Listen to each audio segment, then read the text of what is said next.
Siete pronti? Sì, allora cominciate. Via, 1 minuto di rivoluzione, da adesso.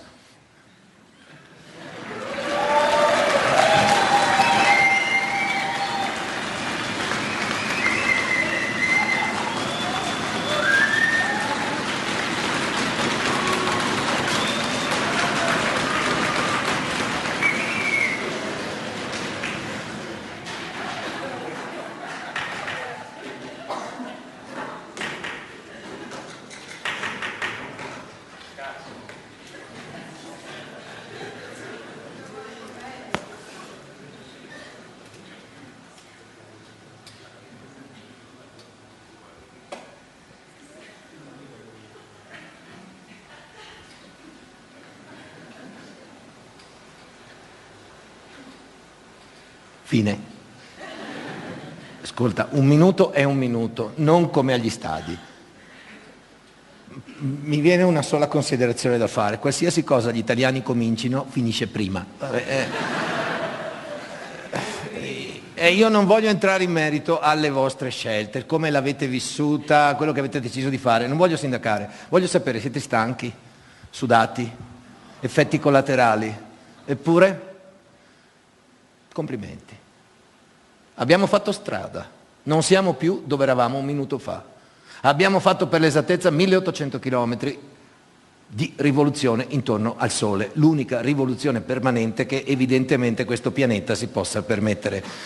Vi avviso che prima della fine della serata qui di chilometri insieme se ne fanno e parecchi. Faremo insieme almeno 260, forse 280.000 chilometri, tempo uguale, spazio, sempre meno di quelli che fa un neutrino in 1 secondo nel tunnel del Gran Sasso, anche rallentato. Sarà tempo-spazio con Galileo, sì, ma il resto di quello che io faccio voi lo scoprirete tra poco, perché io adesso me ne andrò da qui, infilerò un tunnel autostradale, attraverserò la montagna, imboccherò il tunnel dalla direzione opposta e il resto di quello che vi voglio raccontare lo farò da sottoterra, 1400 metri sotto la vetta del Gran Sasso, dall'aula Fermi alla sala B dei laboratori nazionali del Gran Sasso. A tra poco.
Buon 25 aprile a tutti.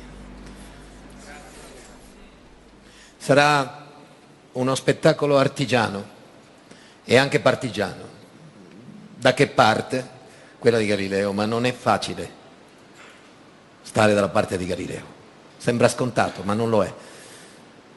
Se siamo qui in un posto di lavoro, il casco, mi raccomando, è per questo, non per il cannocchiale, ma per un libro. È questa la ragione per cui Galileo è andato nei guai. Era a giugno, il 22 giugno l'anno 1633. È per questo libro che con una candela in mano quel giorno, le sacre scritture nell'altro, scalzo con un camice bianco, mettendosi in ginocchio ha dovuto abbiurare a tutto quello che aveva scritto in quel libro, a tutto quello in cui pensava. Dialogo sopra due massimi sistemi del signor Galileo Galilei Linceo. Questo è il frontespizio del libro e questa è l'illustrazione.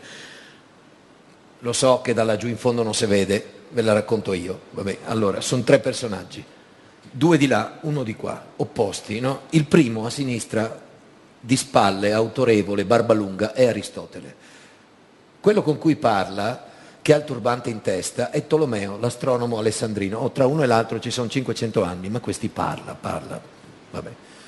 Anche questo, dall'altro lato, è un astronomo, ma il vestito è più moderno. Un piccolo strumento astronomico nella mano sinistra, e i segni sul vestito, il cappello lo identificano. Questo è Niccolò Copernico, il polacco. Sì, ma Copernico era magro. Copernico aveva il mento appuntito, capelli neri a caschetto, niente barba. Ho detto a caschetto, ma non come il vostro, neri. Questo qui c'ha la panza, questo è pelato, ha la barbazza, è Galileo Galilei che si è messo i panni di Copernico. Perché? Perché che piace, gli piace. Perché il senso della sfida è questo, noi di qua, io e Copernico, voi di là. Io devo parlare di questo, ma come? Patti chiari, sulla mano quel che ha fatto il classico. Beh, classico, solo lei? Lei, voi due? Ah, anche lei, classico, vabbè. Pochi siete. Lei cosa ha fatto? Artistico. Cosa fa qua? Non dovevano neanche lasciarla entrare. Se ne rende... C'è qualcuno dello scientifico qui davanti? Eccoli qua, l'ho fatto anch'io, non serve a niente, caro collega, ci han fregato. Si ricorda qualcosa? Lei è servito nella vita? Non fa mica il ricercatore qua dentro, vero? Da un'altra parte. Ah, ci sta provando, insomma, bravo. Come si chiama? Eugenio. Lo sa che lo spettacolo di stasera si intitola Itis Galileo? C'è qualcuno dell'Itis qua? Beata ignoranza, caro, non hai mai fatto filosofia in vita tua, vero? Bravo. Mi compiaccio. Sei ricercatore anche tu qua dentro? Nonostante l'Itis? Ma succedono i miracoli italiani ogni tanto, complimenti. Aspetta, lo spettacolo si intitola in tuo onore. E di quelli come te, Itis Galileo, come dire che stasera io la prendo un po' più bassa e quelli del classico che sa già tutto, muti su questo, va bene? Dove sei tu dello scientifico? Vieni qua, dammi una mano, perché non mi fido di quelli del classico che ci sono in giro. Allora, vieni, adesso noi facciamo, magari te lo togli per leggere, sì, sì, lo appoggi qua poi perché c'è la deroga se sei in scena, anche perché mi piace di più. Sì, è più autorevole. Allora, ascolta, facciamo un bignami di filosofia per quelli dell'ITIS che non l'hanno mai studiata, ma anche a noi dello scientifico non fa male il ripasso, no? Devi parlare più vicino possibile al microfono. Sì. Facciamo tutto Platone, tutto Aristotele in 4 minuti. La sala fermi ride. Guardate che su questo ci campiamo tutta la serata, per cui... Occhio, allora se capisci tu, forse capiscono anche loro, questo è il senso della cosa. Prova a leggere. Vai. Ripeti il nome? Eugenio. Prova. Già qui con l'accento sono il problema. Prova. Nel Timeo? No, Timeo. Quelli del classico ci mangiano, no? Timeo. Platone. È consolatorio. Sala fermi, questo è un applauso consolatorio, noi non vogliamo questo, non badate, ignorali, vai aggressivo. Platone descrive la costruzione dell'universo da parte di un demiurgo. Ecco, questo divinità. Lo sappiamo anche noi. Questo ce lo ricordiamo, Platone. Vai. Questo o divinità, o divinità. se no c'è quelli dell'ITIS, Certo. sono tagliati fuori. Dai, allora, Questo parte dagli elementi geometrici più semplici, i triangoli, e cambiandoli in vario... non cambiandoli, leggi bene. E combinandoli, combinandoli. combinandoli. In vario modo costruisce i 5 poliedri regolari, gli unici possibili. Su questo... Però ci volevano anche i pentagoni e i quadrati. Abbiamo trovato il filosofo completo. Vuoi ritoccare Platone? No, pardon, scusa. Non so, poi io sono disponibile, però voglio dire, 5 poliedri fondati sui triangoli, e fin qua ha ragione Platone. Vai avanti. E ognuno di questi associa uno dei 4 elementi: acqua, terra, aria, fuoco. Al quinto, il dodecaedro, associa l'universo, il tutto. Ok, Platone fatto e non ci si torna.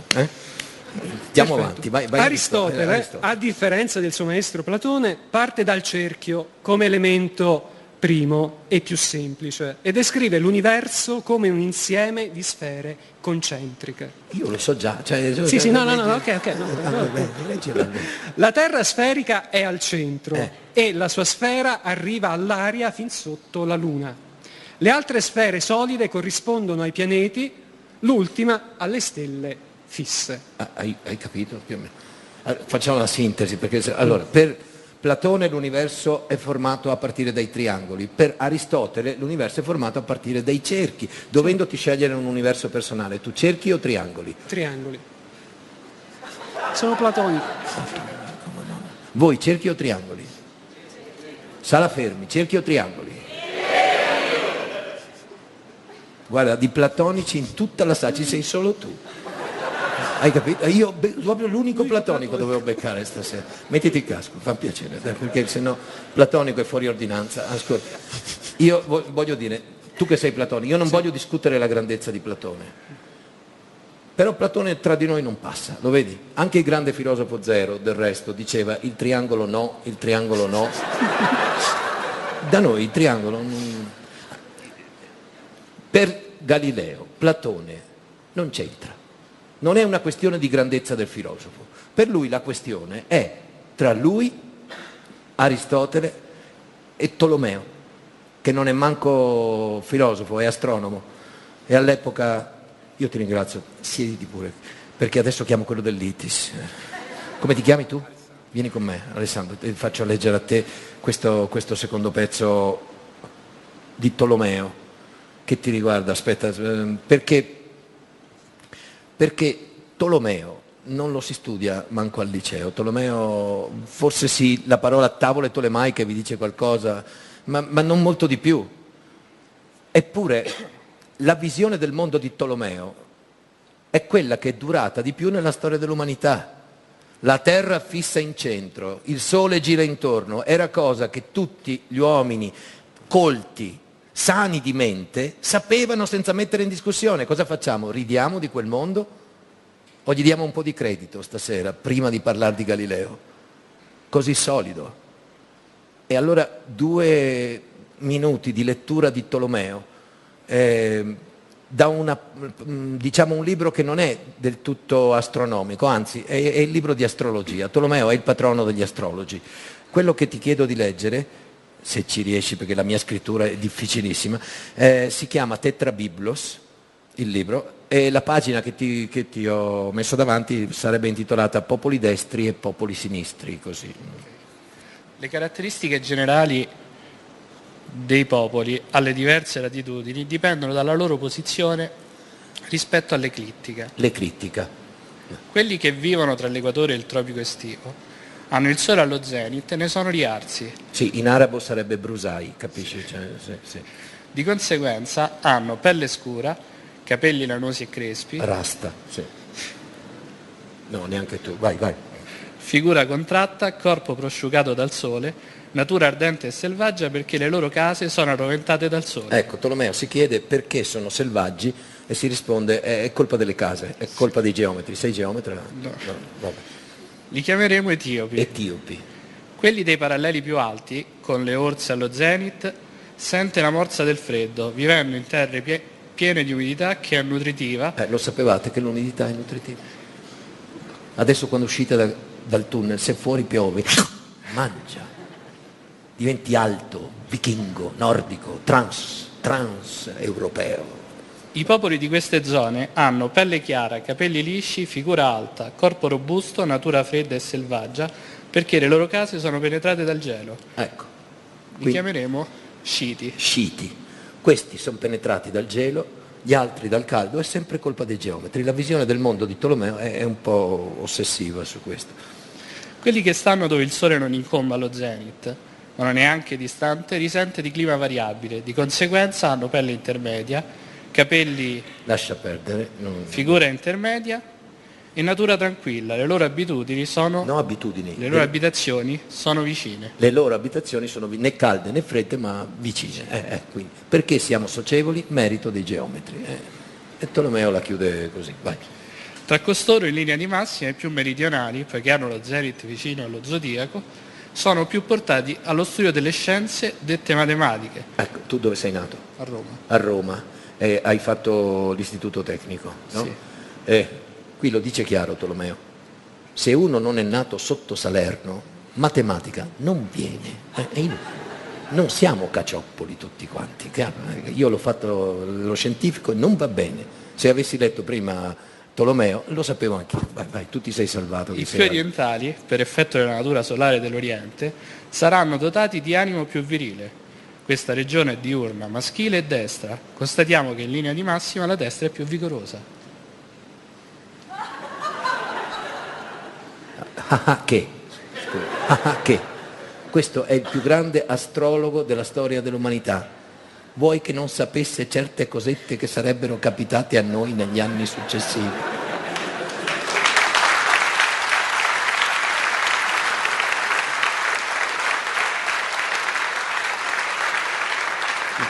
Gli occidentali saranno più delicati, introversi e femminati perché questa è la regione della Luna. L'Occidente risulta sempre notturno, femmineo e meno vigoroso, cioè sinistro. Vabbè, mi pare che abbiamo fatto abbastanza danni. Io ti ringrazio e torna pure al tuo posto. Perché? Perché vi ho letto Tolomeo in questo posto stasera prima di cominciare Galileo? Beh, ci sarà un motivo per cui tutte le mattine, ancora oggi, sono forse milioni le persone che tutti i giorni vanno a consultare le stelle fisse di Tolomeo per farsi un oroscopo, come se Galileo, come se Copernico non fossero nemmeno passati. Perché lo fanno? Perché ne piace? Perché è bello, il mondo d'Aristotele è bellissimo, non esiste il vuoto, è tutto pieno, il mondo è fatto a balle, noi viviamo in quella in centro. Non è male come visione del mondo. Nel mondo che propone Copernico a partire da metà del Cinquecento, le cose cambiano, diventiamo pianeta. Qualcuno di quelli del classico si ricorda cosa vuol dire pianeta? Hai fatto il classico? Cosa hai fatto? Lo scientifico e non l'hai detto prima. E ti ricordi errante? Errante significa pianeta, vagabondo. Grazie. Nel mondo proposto da Aristotele eravamo tutti residenti in centro. Nel mondo che propone Copernico diventiamo senza fissa dimora. E non è un cambio vantaggioso. Lo sa Copernico, che nell'introduzione del suo libro mette una supplica al Papa. Perché? Non si sa mai.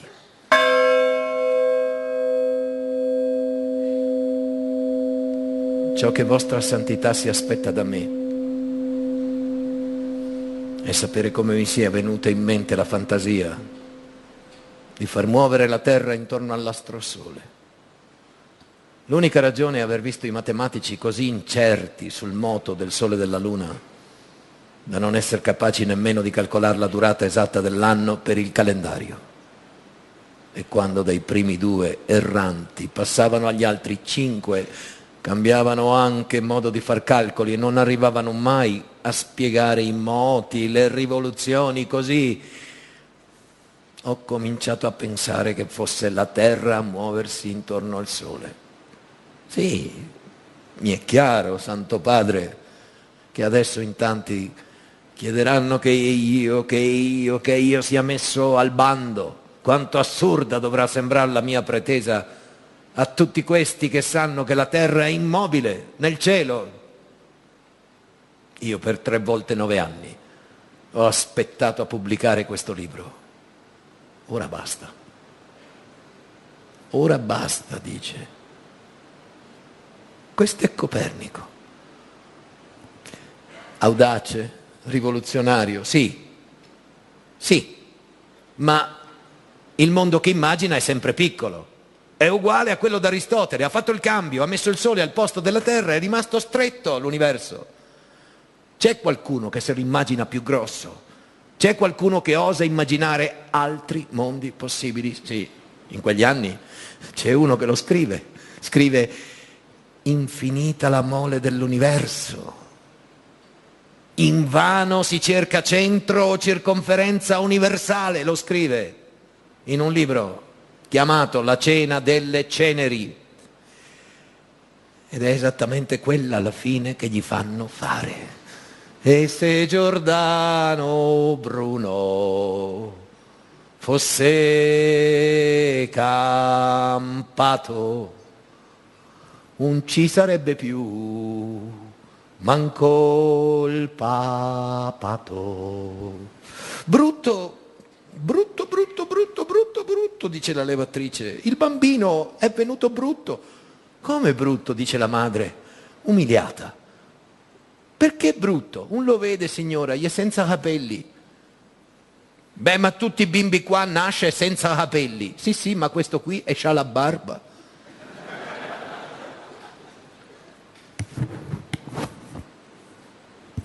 Ce l'aveva, almeno che mi ricordi io, in tutti i ritratti che si conoscono, probabilmente anche nelle foto di classe. Galileo Galilei ha sempre la barba, che sia nato vecchio. Beh, di quelli famosi del 64 è il più vecchio, vabbè, l'anno è 1564, ma i secoli conta poco. Sono 2 quelli famosi, Galileo Galilei febbraio, William Shakespeare aprile. Galileo fiorentino, no, perché? L'unico fiorentino al mondo nato a Pisa. Ah beh. Il padre Vincenzo è musico, ma non suona mai. Shhh, che papà scrive tutta la vita. Vincenzo Galilei a casa fa calcoli. Cosa calcola? Sta cercando di trovare l'intervallo matematico tra 7 note sul pentagramma. Ci riesce, bravo, è lui che lo trova, ma non è una scoperta che dia benessere alla famiglia dello scopritore. Così, per mandarlo a scuola, all'università, bisogna tribolare, ma riesce a iscriverlo a medicina. Dopo un anno Galileo viene a casa e fa: papà, sì Leo, cambio facoltà. La madre: Vincenzo calmete, Vincenzo calmete. Faccio matematica, che è come dire oggi a un genitore: faccio il DAMS. No, le materie non sono tutte uguali, per Dio. Al tempo di Galileo la gerarchia almeno era chiara: sotto il quadrivio delle materie basse, matematica, fisica, astronomia, musica; sopra il trivio delle materie nobili, la dialettica, la retorica, la grammatica, che avvicinavano alla divina filosofia. Era quella la scolastica. Che programma facciamo quest'anno? Lo stesso dei 400 anni precedenti. Se il ministro della riforma si chiamava Carlo Magno, fai fatica a cambiare programma. Ascolta me, Europa è una bella cosa, l'università è tutta europea, ma è colpa degli arabi se studiamo, sì. Perché quando invadono la Spagna si portano dietro certi attrezzi. Cosa sono quelli? I gelibri. Ah, ma è arabo. E ciò.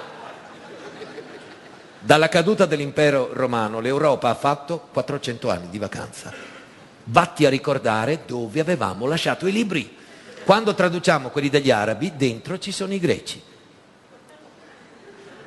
Ma quanto buon tempo avevano i greci? Li leggi, ti incazzi. Sapevano già tutto loro. Da questo nasce l'università, cioè dalla consapevolezza che noi ne sappiamo meno di loro, e per evitare che i figli vengano su ancora più ignoranti è meglio insegnargli i greci. e nessuno ha il coraggio di aggiungere una riga alla sapienza dei greci. C'è un abisso tra loro e noi, e questo lo capisco. Ma quel che non capisco è perché in questa scuola c'è più Aristotele che Platone. Ma forse la spiegazione c'è pensando a Dante.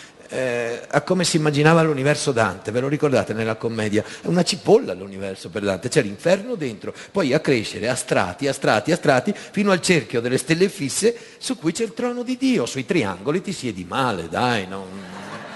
La visione del mondo di Platone non si sposa con la Bibbia, quella di Aristotele sì.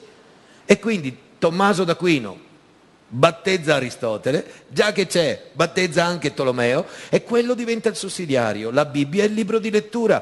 Tutto il know-how al tempo di Galileo viene dai greci, anche quello pratico, anche a medicina. Volete una lezione tipo? Va bene, la facciamo. Allora facciamo anatomia.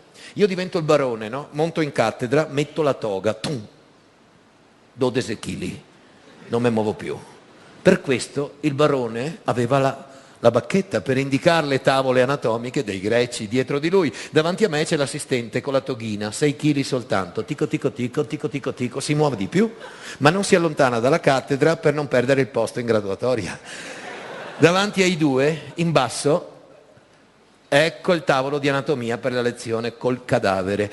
Ma tranquilli, in tutta la carriera un professore universitario di medicina non doveva mai avvicinarsi a tagliare carne morta, né l'assistente. Non è cosa da medico, per Dio.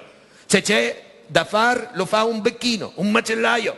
Noi abbiamo le tavole dei greci, quello serve agli studenti curiosi. Si taglia, si apre, si aprendo si trova che dentro il cadavere c'è un organo in posizione diversa da quella indicata qui sulle tavole dei greci. Bisogna concludere che quel cadavere lì è deforme e va sostituito. Come dire, il libro è la verità, la realtà per piacere si adegui. Figurarsi Galileo in un'università così, Galileo, un graffitaro, Galileo più osterie che aule.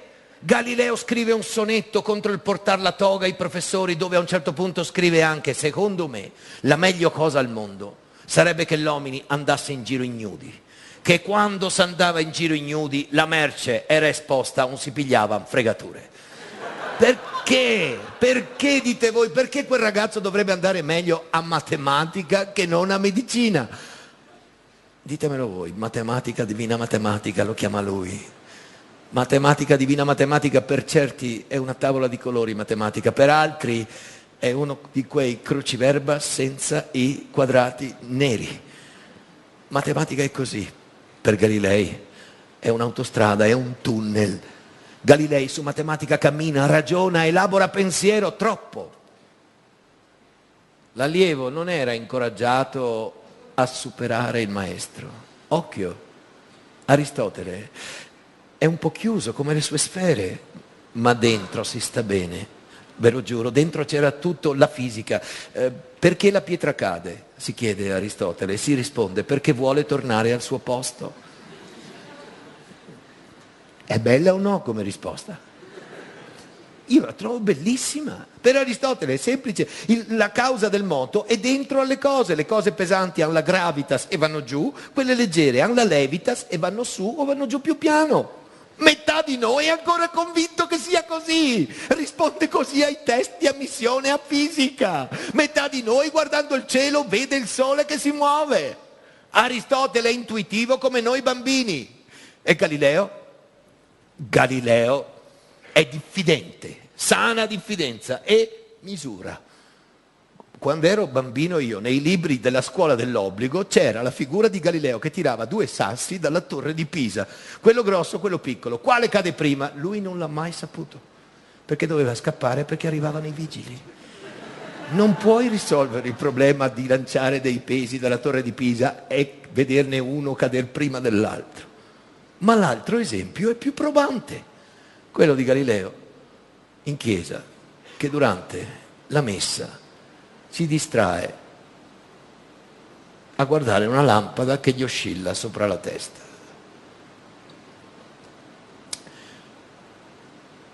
Io credo che a voi non sia mai capitato di distrarvi in chiesa a guardare una lampada che oscilla. A me sì, però non ho capito l'isocronia del pendolo guardandola.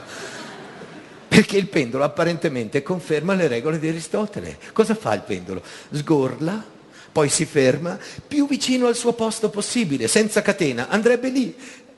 E Aristotele dice, naturale il moto del pendolo quando si avvicina al suo posto. Quello che Aristotele non capisce è perché il pendolo, una volta che è arrivato al suo posto, dice, no, faccio un giro. Poi un altro, torna indietro. È l'incertezza che sconvolge Aristotele. Infatti lui nella spiegazione del moto del pendolo usa una sola espressione, mysterium. Se te lo chiedevano all'esame, pendolo, mysterium, promosso. Sottinteso, se non l'ha capito lui, che cazzo speri di capirlo tu? Attieniti al programma, studente. E Galileo? Galileo diffidente misura. Con cosa? Con cosa misura il tempo che non c'era all'orologio? Come si misurava prima che arrivasse l'orologio? Con la musica!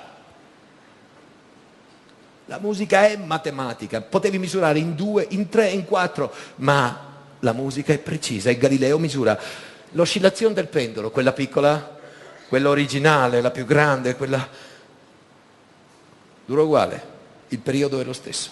In base alla lunghezza del braccio, l'oscillazione completa avanti e indietro dura uguale. Se facessi un giro intero, dura uguale. È matematica. Lo puoi verificare. A 19 anni il ragazzo fa questa osservazione, bella capacità di astrazione, l'idea del giro della ruota totale del pendolo. Si è già fatto una fisica per conto suo a 19 anni? No. Lui non sa perché la pietra cade. Lui non sa perché il pendolo fa così, ma Galileo in quel tempo non si chiede perché, si chiede come cade la pietra, come si muove il pendolo. Lo so, avete ragione. Non c'è paragone tra la precarietà del come di Galileo e la definitiva eleganza del perché di Aristotele. A chi interessa sapere come?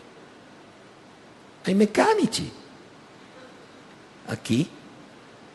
I meccanici, quelli che hanno bisogno del foglietto di istruzioni. Quando nasce Galileo, nessuno aveva ancora pubblicato un foglietto di istruzioni. Galileo è un salto di continuità. Ne vive uno, di persona lui, l'anno 1582, non parlo di metafore io, parlo di veri salti, l'anno del mistero dei giorni mai vissuti dall'umanità, come il 5 ottobre 1582, nessuno l'ha mai vissuto, è l'anno che cambia il calendario e arriva il nostro. Come chiamiamo il calendario nostro noi? Gregoriano, sì, che è il nome Gregorio del Papa Gregorio XIII di Galileo studente all'epoca, un Papa battagliero. Prima c'era il calendario di Giulio Cesare e prima ancora gli egiziani, che erano stati bravi, va detto, erano bravi, sì, perché 2500 anni fa gli egiziani avevano già calcolato un anno di 365 giorni. Come avevano fatto? Avevano messo lì uno testardo, quello ha cominciato a fare uno. Tu ridi, ma quando è che è stato bravo? Quando ha detto uno la seconda volta, lì è stato insuperabile. Come ha fatto? Come ha fatto cosa? Gli antichi sapevano, per loro il cielo era mappa e orologio, riconoscevano quello che vedevano là sopra.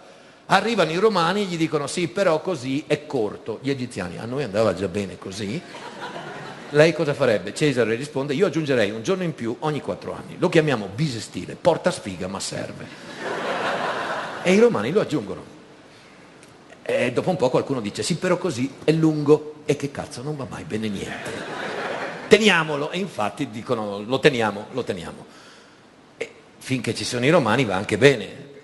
Ma se è lungo, anche pochi minuti all'anno è lungo, no? In 1000 anni, da Cesare a Galileo, la primavera arrivava l'11 di marzo. La gente diceva, non ci sono più le mezze stagioni. Non lo dice Copernico nella supplica al Papa, i matematici che non sono capaci nemmeno di calcolare la durata esatta dell'anno per il calendario.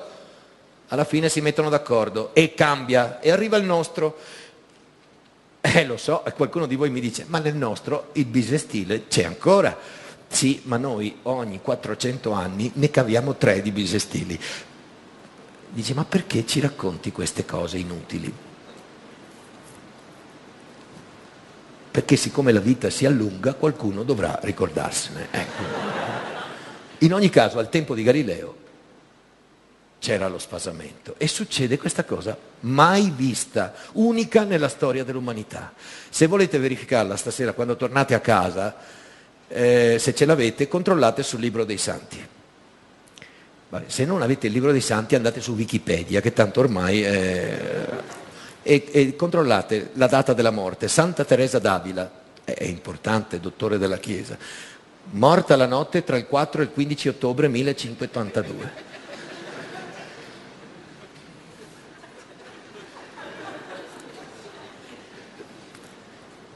Dice, Poiretta, che agonia. No, non è un errore, no, è una notte sola. Per decreto papale fu stabilito quell'anno che per mettersi in pari, direttamente il giorno dopo il 4 non sarebbe mai venuto il 5, ma direttamente il 15. È già stato un casino 3 settimane fa passare dall'ora solare all'ora legale. Ve lo immaginate voi cosa è successo quel giorno lì? Gli studenti dell'Università di Pisa, 10 giorni di scuola in manco, viva il Papa! I protestanti protestarono, è una riforma cattolica. Il peggio accadde agli svizzeri, che essendo fatti per metà di cantoni cattolici, metà protestanti, per anni quando si davano appuntamento sul confine, uno dei due aspettava l'altro 10 giorni. Gli ultimi a mettersi in pari sono stati gli ortodossi. Per questo la rivoluzione d'ottobre l'hanno fatta in novembre, Aula Fermi. Non è facile mettersi d'accordo tutti sullo stesso calendario, sai?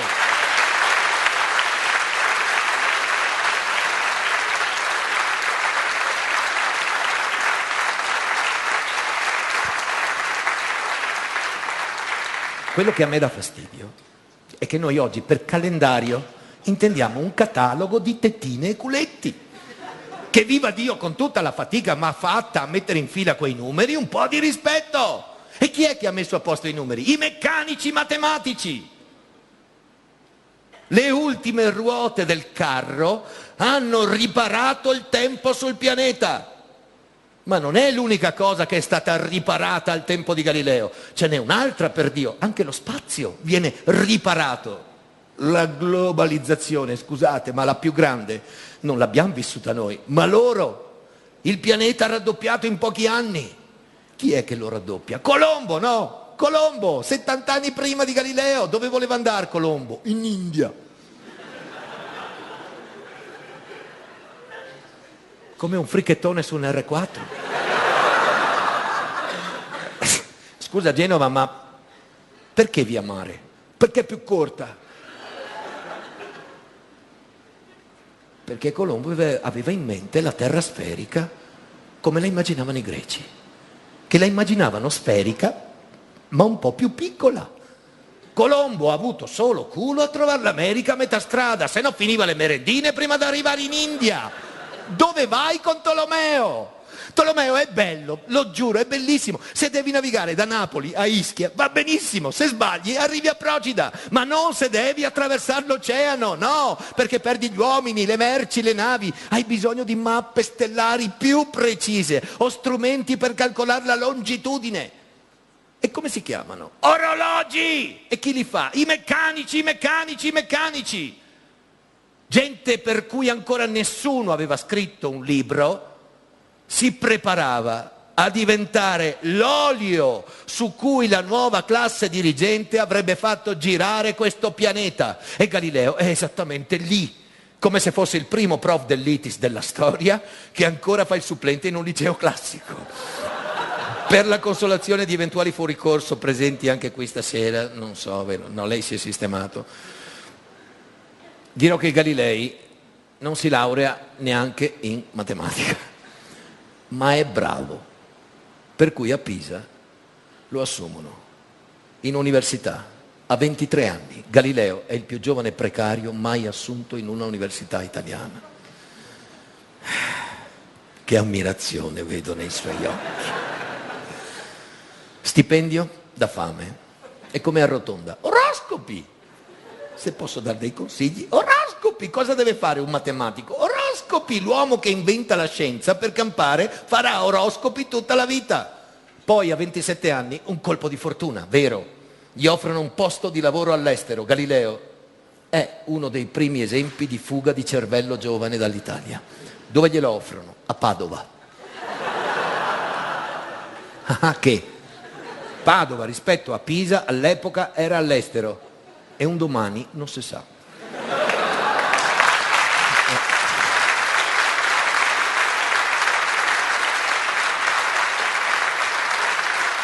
Padova era Harvard. Sì, con tutto il rispetto per Bologna che è più antico, o per Parigi, Padova all'epoca era Harvard. Perché era l'università più libera d'Europa.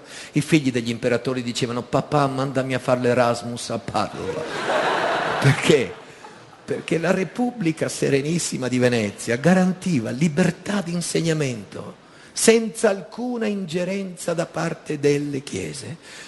Nell'Università di Padova potevano mischiarsi tranquillamente studenti protestanti e cattolici nei giorni appena dopo il Concilio di Trento, quando il giovane Galilei va a fare la sua Lectio Magistralis, quando il giovane Galilei arriva lì, insomma. La prima lezione la tiene davanti a 1250 ragazzi. Io mi sono detto: dove li hanno messi? In strada. Brulicava di ragazzi venuti ad ascoltarlo, insegnava bene. Alla fine della lezione vanno e chiedono: posso venire a lezione privata da lei? Tu sì, tu no, tu sì, tu no, tu sì, tu no, in base al reddito. I più abbienti se li mette in casa come dozzinanti.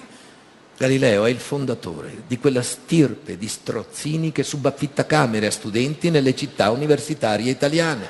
Lo vedi quante belle tradizioni ha creato quest'uomo? Padova vuol dire Venezia, no? Vuol dire l'arsenale, la più grande fabbrica dell'antichità, e i Galilei non disdegna servizi all'industria bellica che finanzia la ricerca. E frequentando Venezia trova anche l'amorosa, Marina Gamba de Casteo. Marina, Marina, Marina. Oh mia bella mora, San San. Dame una mesura, San San. Ti de sotto, mi de sora, San San San San. Ci starà insieme 18 anni senza sposarla mai. Le dice: non posso portarti a Padova, ho la casa piena di studenti. Tu stai a Venezia, siamo più liberi, ci vogliamo più bene così. Sì, però ci fa 3 figli, però. Sul registro delle nascite della primogenita Virginia è scritto: nata da fornicazione. Chi vuoi che se la sposi dopo? Infatti la manda suora. Diventerà Suor Maria Celeste. Sarà molto importante negli ultimi anni difficili di vita di Galileo questa figlia. Andrà nei guai con l'Inquisizione Galileo per questa vita fuori dal matrimonio che tiene a Venezia. Sarà la Repubblica a salvarlo dall'Inquisizione. Ci tiene ai suoi professori la Repubblica. Finché resta a Venezia non lo toccano. Ma dopo 18 anni andrà via, perché è famoso. E si pone il problema: cosa faccio con questa donna Marina, mi ha tanto amato, la farà sposare dal suo assistente. Non sempre gli uomini di genio sono geniali nelle cose del mondo. Cosa vuoi?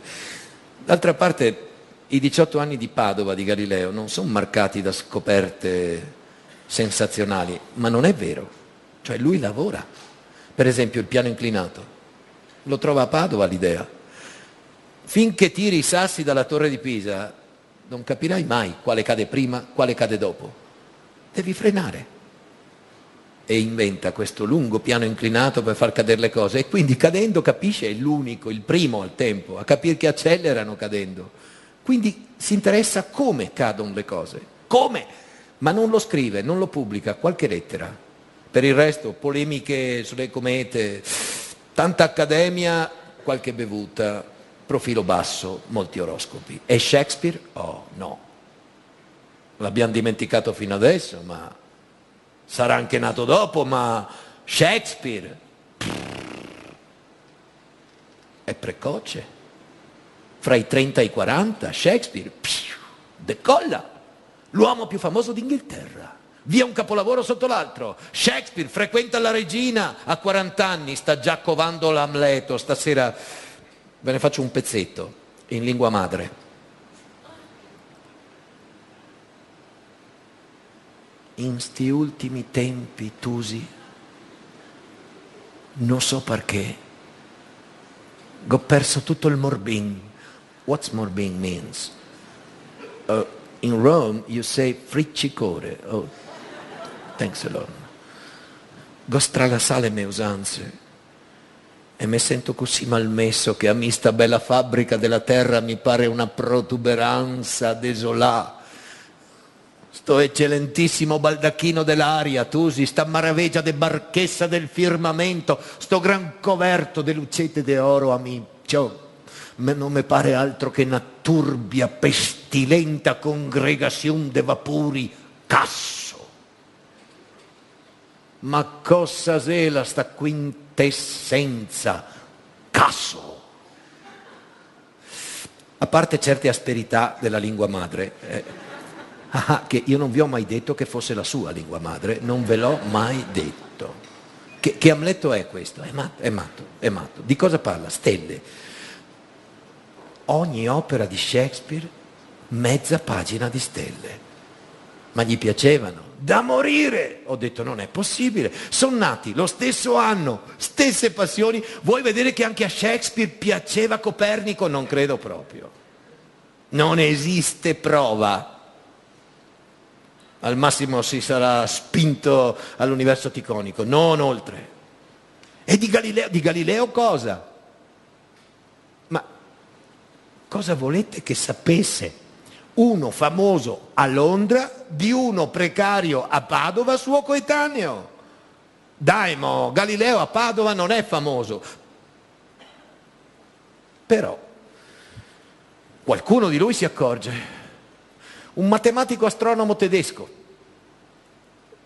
anche più giovane di Galileo, si chiama Giovanni, o almeno noi lo chiamiamo Giovanni Keplero, insegna a Praga, per un anno sta con Tycho Brahe, poi Tycho muore e resta lui, e manda a Galileo un suo libro giovanile di astronomia, è 7 anni più giovane di Galileo. Galileo per un anno non risponde nemmeno, poi sì, dice grazie, e Keplero tutto contento scrive al suo maestro: maestro, mi ha risposto, lo sapete, quell'astronomo italiano a Padova, quello col nome uguale al cognome, ha detto che ha letto l'introduzione del mio libro e gli è piaciuta. Oddio maestro, ce l'ha da un anno il libro, poteva anche leggerlo tutto, ma sono già contento così. Perché è contento Keplero? Cos'hanno in comune lui e Galileo? Copernicani. Di copernicani in giro all'epoca ce n'era meno che di lupi sul Gran Sasso adesso. Han calcolato, Copernico è morto 20 anni prima che Galileo nascesse. Dalla morte di Copernico al cannocchiale, i copernicani contemporaneamente in giro per l'Europa non più di 10, come una specie sottoposta a tutela in via di estinzione.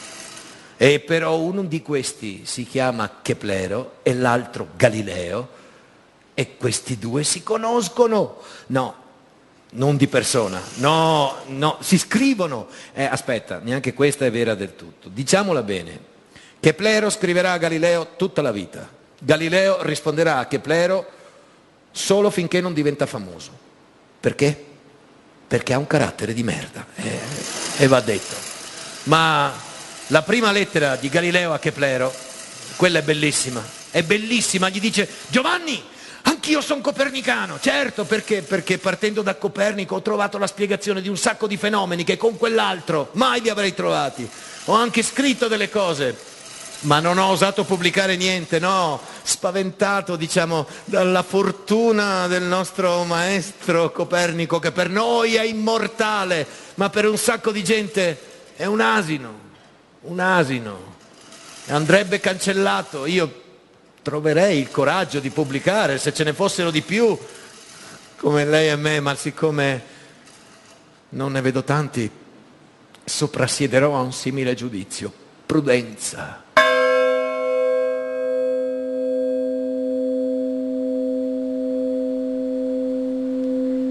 Perché prudenza?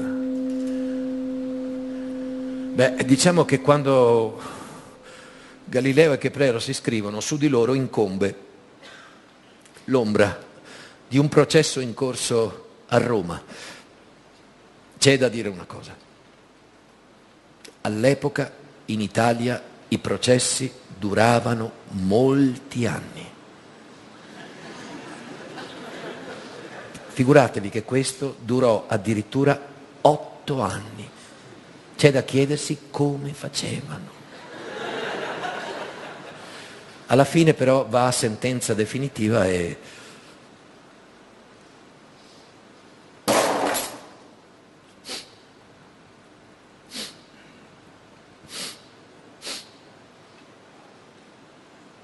secondo voi l'odor di bruciato da Campo dei Fiori a Roma arrivò fino al Ponte di Rialto a Venezia? Secondo me al Danubio, a Praga, lungo la Senna, al Parigi, Bruno Brulé, uno scandalo attraversa l'Europa, bruciato vivo. Giordano Bruno, vivo. Pare che gli intellettuali europei all'epoca non si scandalizzassero altrettanto per le streghe, che regolarmente a ogni stagione venivano bruciate in numero di qualche migliaio. Ma allora c'è da chiedersi, no? Qual è la differenza? Essere mago, essere strega, cos'è? Il sesso, anche. Ma non può essere solo quello, perché a volte come streghe bruciavano degli uomini, dei vecchi, dei bambini. Dunque, la differenza è status. Il mago era classe dirigente, il mago era in, le streghe quasi mai. Chi erano le streghe? I vicini di casa. Chi di noi nella vita non ha pensato di far bruciare il vicino di casa almeno una volta? Una volta si poteva. Poi non so perché l'usanza è invalsa. Le streghe e anche i vicini di casa spesso sono gente ignorante. Il problema qual è? È che anche noi siamo i vicini di casa di qualcuno che pensa quella cosa lì di noi. Chi si svegliava prima bruciava l'altro. Il mago non è ignorante, il mago è sapiente, il mago apparteneva alle stesse accademie dell'uomo di scienza. Era normale ai talk show dell'epoca vedere Giordano Bruno versus Giovanni Keplero. E ancora oggi, quando io in un talk show vedo Rita Levi Montalcini costretta versus il divino mago Telma, mi chiedo in che secolo siamo. Bruno era mago, certo. Bruno era mago e filosofo, scriveva e diceva cose meravigliose che però non ha mai dovuto dimostrare, come invece doveva far Galileo.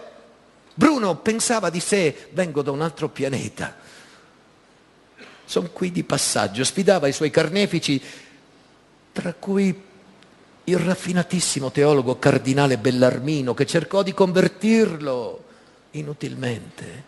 Bruno lo sfidava loro dicendogli: bruciatemi, anzi abbruciatemo, avete più paura voi da bruciare a me, chi ha essa bruciato a voi, abbruciato, ma e alla fine lo hanno... Galileo non è quella razza lì, no, neanche Keplero, no, nemmeno Copernico. Copernico nell'introduzione del suo libro non ha detto: io per 3 volte 9 anni ho aspettato a pubblicare questo libro. Alla fine Copernico il suo De Revolutionibus lo pubblica in punto di morte. Dice: intanto a me che cazzo mi ha.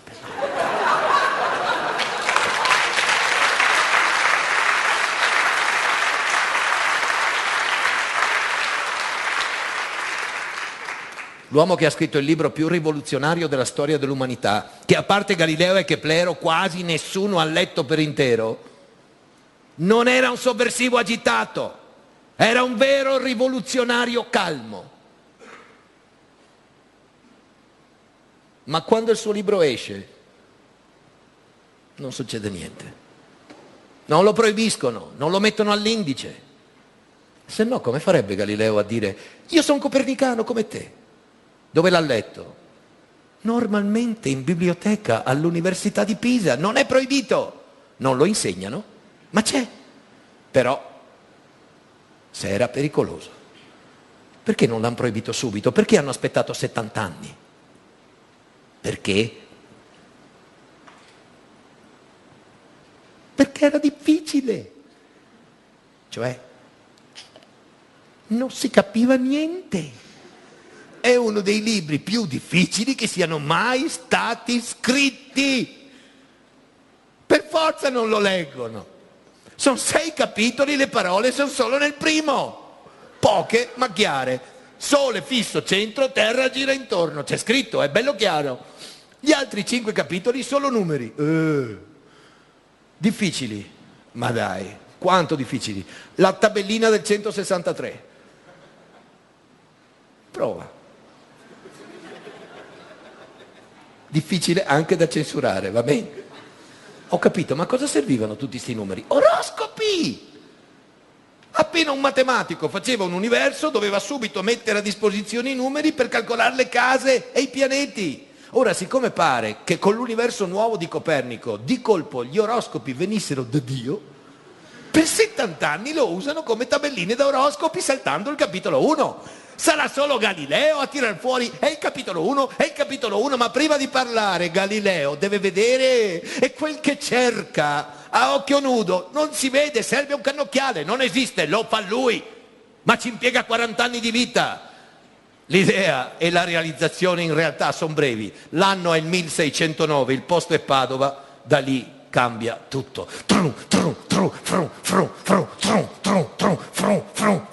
Che fa Galilei? Che fo? Smeriglio lenti. Per cosa? Un attrezzo da me creato che ho chiamato cannocchiale. Da lei creato. Sì, perché? Non lo ha copiato? No. Dagli olandesi? No. E basta con sta storia. Non è vero. Non è vero. Cioè,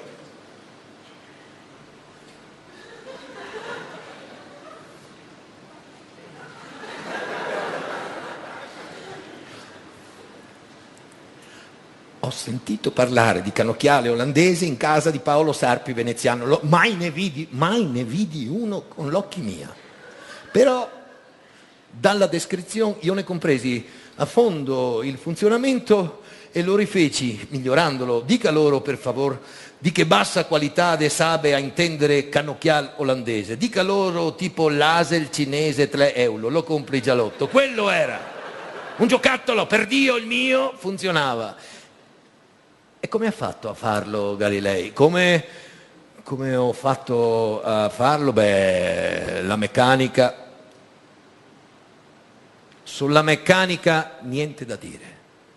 Galileo Galilei aveva il ciodo della meccanica. Ma l'ottica?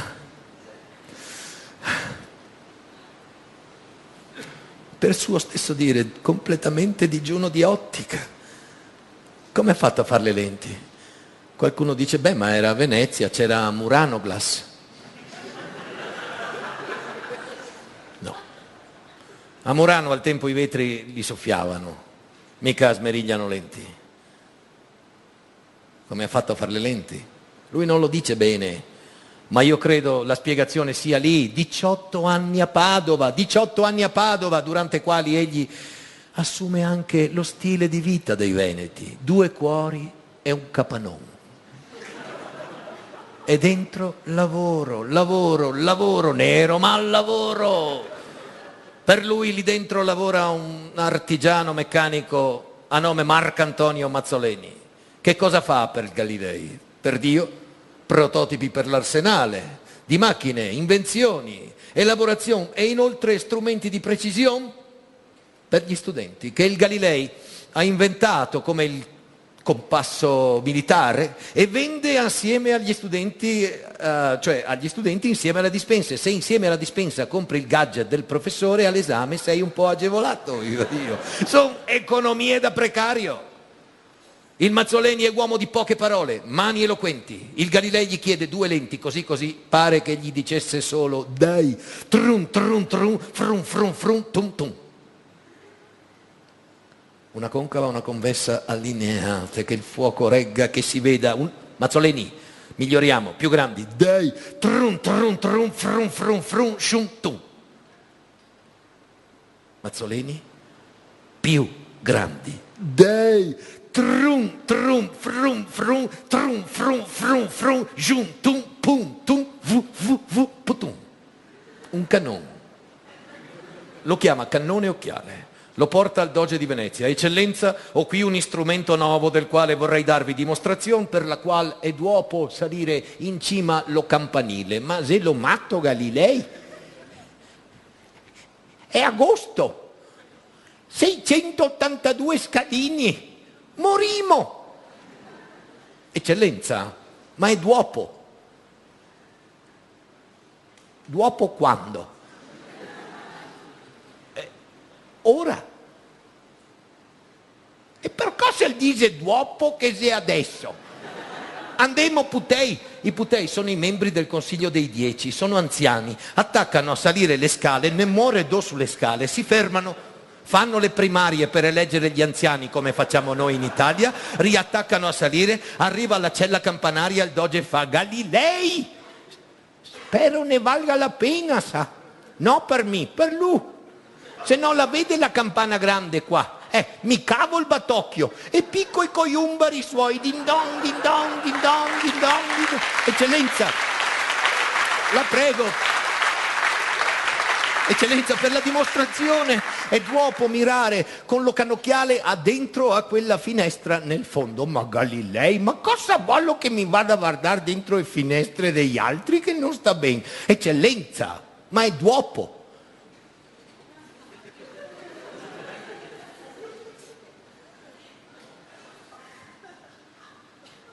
Quando? Ora. Per cosa c'è che dice sempre dopo e c'è sempre adesso? Ma cosa voglio scritto monami qua? E questo qua sarebbe il buco del cannocchiale. E il tubo sarebbe il cannocchiale, quello sotto Galilei sarebbe il cavalletto, vero?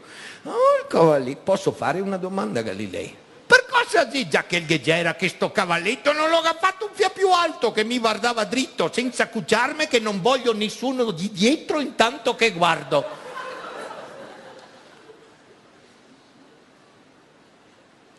E il Doge guardò non nell'intimo di una finestra, ma alle bocche del porto a Venezia, leggendo color di bandiera di nave 2 ore d'anticipo sull'occhio umano, con un cannon da 30 ingrandimenti che a noi oggi pare effimero, ridicolo, fa ridere.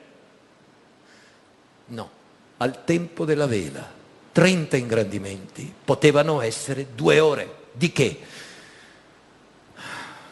La guerra è offesa e difesa. Chi guadagna 2 ore? Ha mezzo vinta la prossima battaglia. Vale oro! L'attrezzo vale oro! Una gratifica al signor Galilei di 1000 fiorini e una cattedra a vita all'Università de Padova. A memoria d'uomo, è l'ultimo precario diventato ordinario nell'Università italiana senza raccomandazione.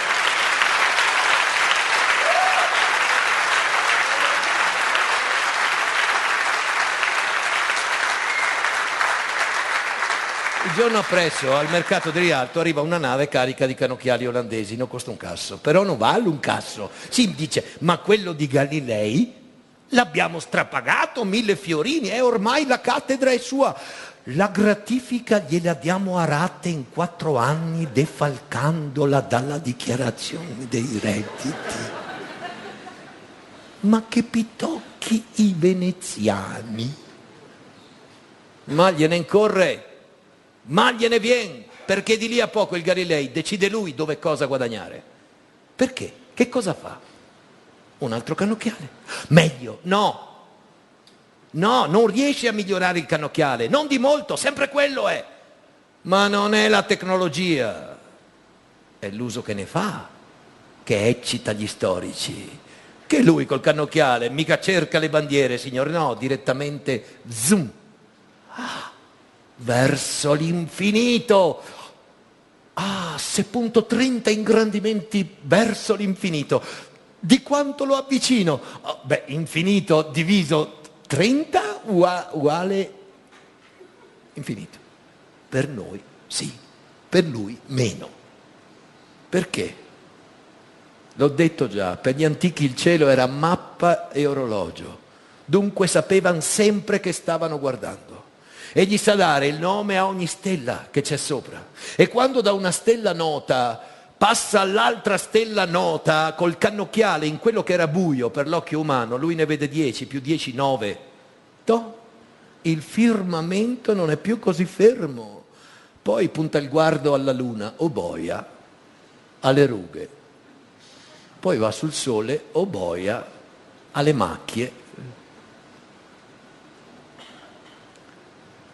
Ma c'è qualcuno sano lassù? No, perché Aristotele ha detto sulla terra, acqua, terra, aria, fuoco, ma in cielo quintessenza.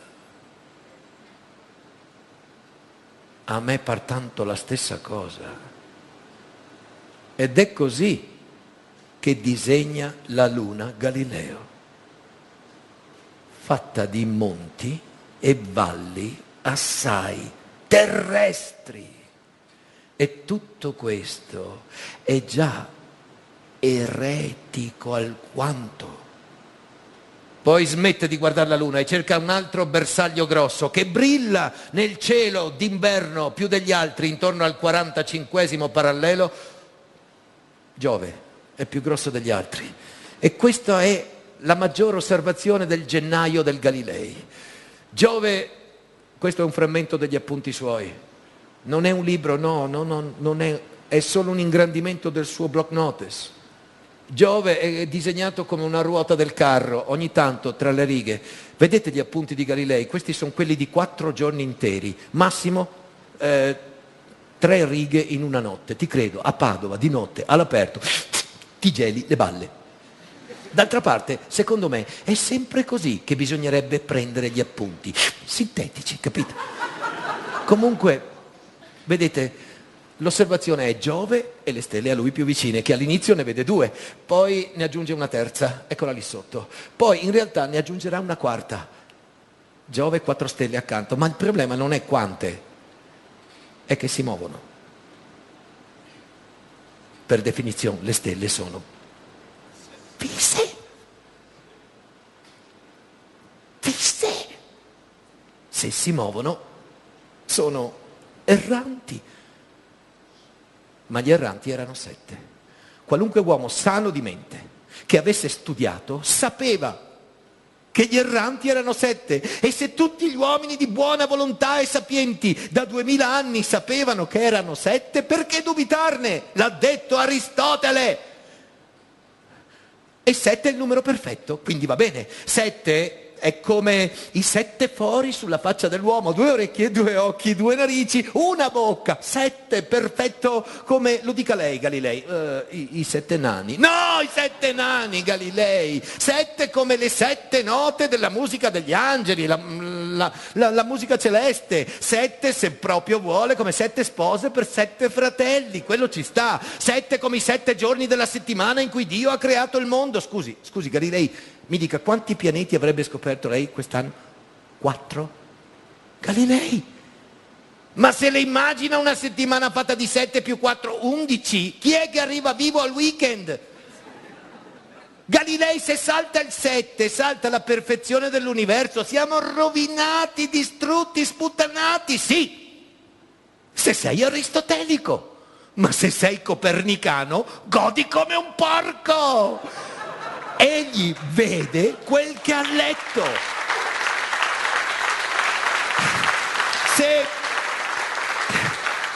Se non avesse letto il libro di Copernico prima, non capirebbe quello che vede, ma siccome l'ha letto dice adesso parlo, basta prudenza, non ce n'è per nessuno, anzi mi sbrigo, perché è lì lo scienziato.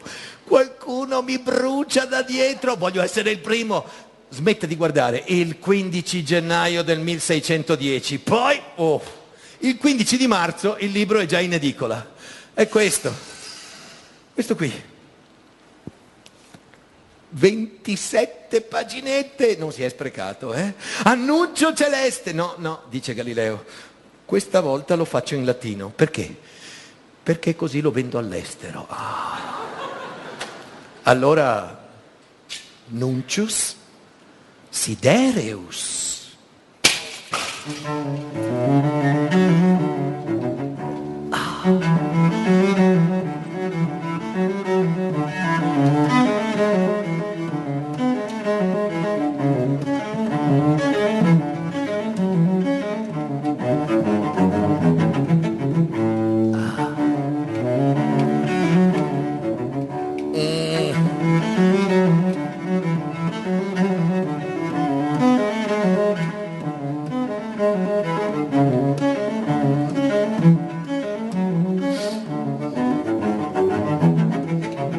Grandi cose nuove, nuove, nuove, nuove.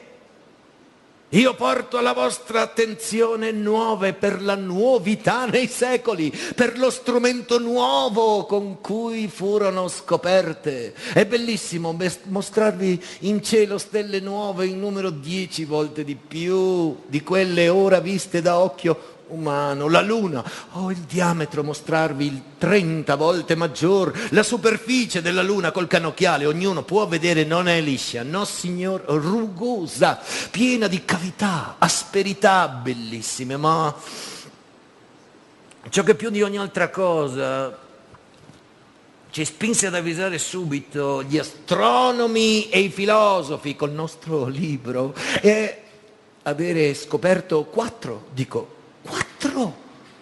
nuovi erranti che come Mercurio, Venere girano intorno a Sole, questi nuovi girano intorno a un astro, Giove, mai da lui si separano come famiglia felice, e tutte queste cose furono scoperte da me con l'aiuto di un cannocchiale che ho inventato io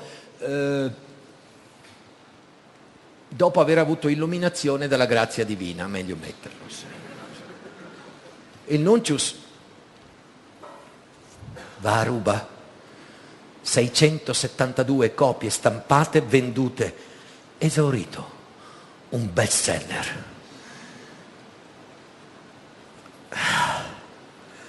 Il nuncius. In un anno questo libro arriva in India, in un anno e mezzo in Cina c'è già il DVD pirata. Questo è successo italiano. In tutte le capitali d'Europa si parla di questo astronomo col nome uguale al cognome, anche a Londra. In un colpo solo è diventato più famoso di Shakespeare. Per i clienti importanti ha creato un'edizione speciale del Nuncius con un cannocchiale celofanato come gadget in omaggio. Lo manda a tutti quelli che contano, tranne Keplero. Keplero glielo chiede, siamo amici? No.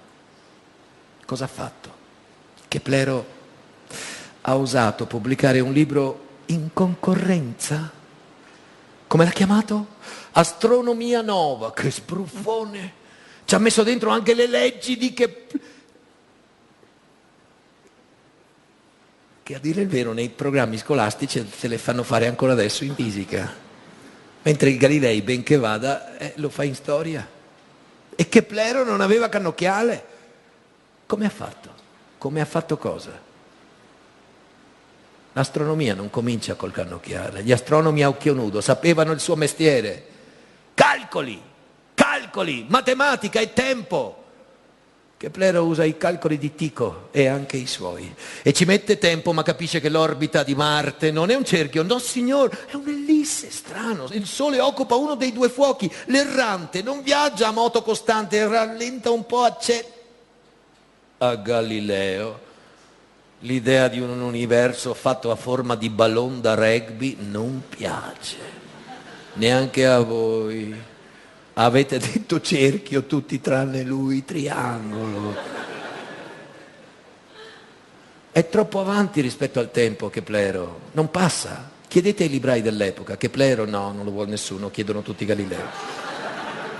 Galileo ha fatto il libro un po' più ruffiano, ha dedicato i pianeti e anche il libro ai medici, i signori di Firenze, il Rinascimento, le statue, i palazzi, le collezioni. I medici hanno tutto.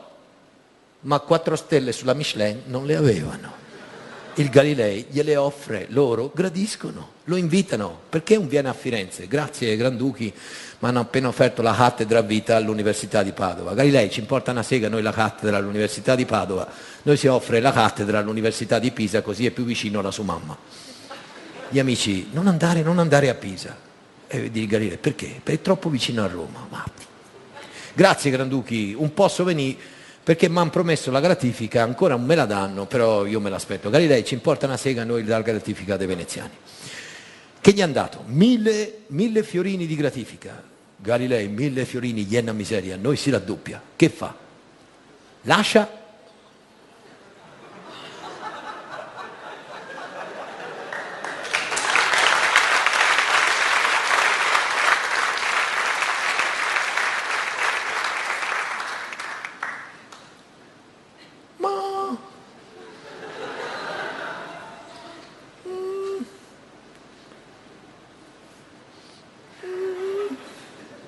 Galilei? No.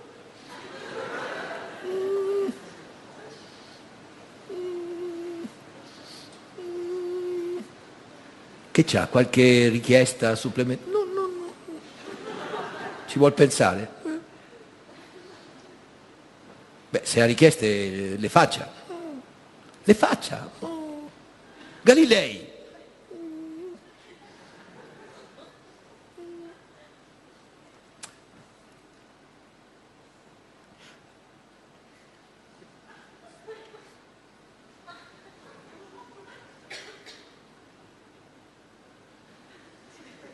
Vorrei essere esentato dall'obbligo di insegnamento.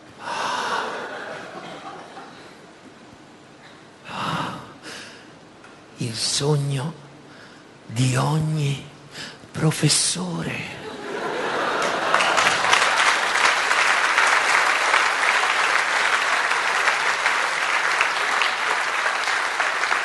Essere professore senza professare. Va bene Galilei, per quelli come lei faremo una cosa chiamata CNR, se va bene che vi mettiamo dentro tutti là, va bene? Allora che fa? Viene?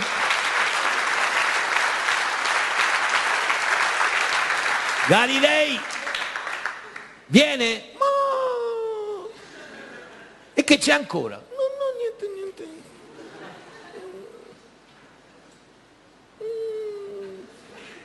Gigioneggia.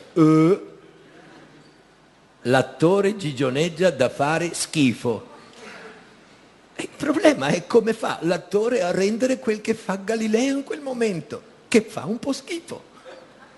Perché guardate che è perfino imbarazzante da decifrare la mostruosa consapevolezza di Galilei del valore del cannocchiale da subito. Lui capisce immediatamente che esiste un prima di Galileo, un dopo Galileo, e che lui è Galileo. Chiede, ma non si potrebbe mettere sull'incarico, oltre che matematico, astronomo, anche filosofo? Che sborone, Madonna! Ma dai, non si è neanche laureato e adesso va bene Galilei, si fa come chiede, basta che venga, che fa? Viene, certo che viene. Torna a Pisa, a Firenze e a Pisa dove ha studiato, non si è laureato, torna con 2 lauree, stipendio uguale il segretario di Stato del Granducato di Toscana, 6 volte quello del rettore di Pisa, tutto per un cannocchiale. I colleghi, non ha curriculum, ha solo un culum così. E tutti a dire, ma i nemici di Galilei sono preti e frati. Dopo! I primi nemici di Galilei sono colleghi, è l'università, sono quelli vecchi grossi che quando arriva quelli nuovi fa gli anticorpi. Ma della polemica pisana il Galilei si impippa. Lui prende il Frecciargento da Padova saltando la Toscana, arriva a Roma dal Papa Paolo V, lo vuol conoscere, il Papa conosce Galilei, entra in Vaticano, si inginocchia, il Papa gli fa no, Galilei, un uomo come lei davanti a noi, in piedi, lui si alza e fa, Paolo, imbarazzante! E Bertoldo, Bertoldino e Cagasenno tutti e 3 insieme! l'eleganza naturale di un idraulico in Cesa la domenica. Proprio deve essere stato uno spettacolo vedere arrivare Galilei col tubo di cartone dentro il collegio dei Gesuiti, che si librano. Il luogo più esclusivo del sapere della cristianità. Entra lui, mette il tubo di cartone e dice: chi vuole essere il primo?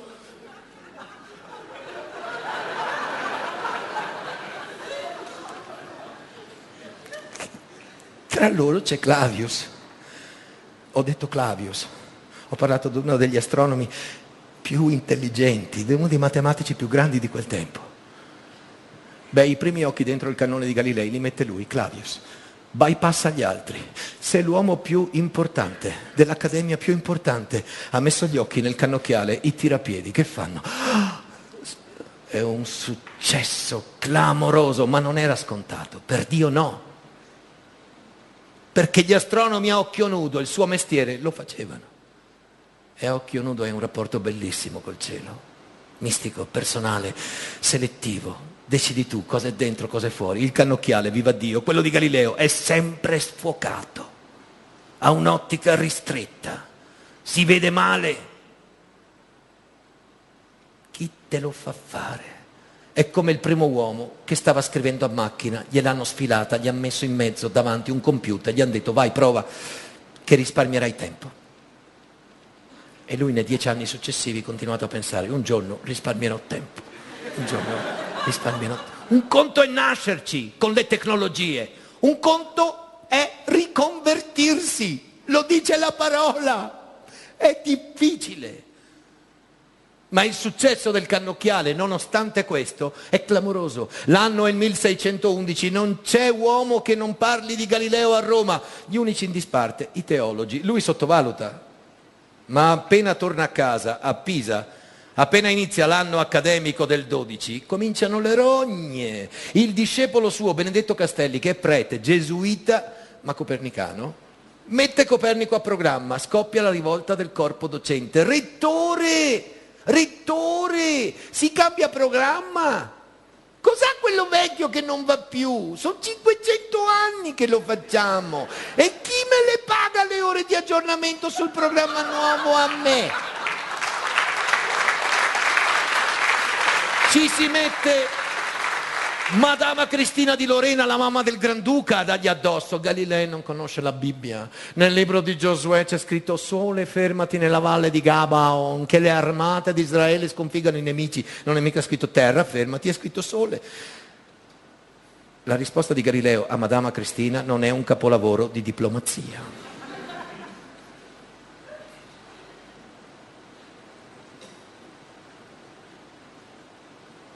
Madama Cristina ha ragione. Dio non può aver mentito nella Sacra Scrittura, giacché quella è parola di Dio. Ma con questo vuol forse dire, Madama, che Dio avrebbe potuto mentire nel resto? Il libro di natura, il creato. Ma non è questa opera di Dio. Madama, io credo, Dio non abbia mentito né nella Scrittura né nella natura. Ma mi chiedo, non può essere che chi quella scrittura nel tempo ha interpretato talor si sia sbagliato? I teologi.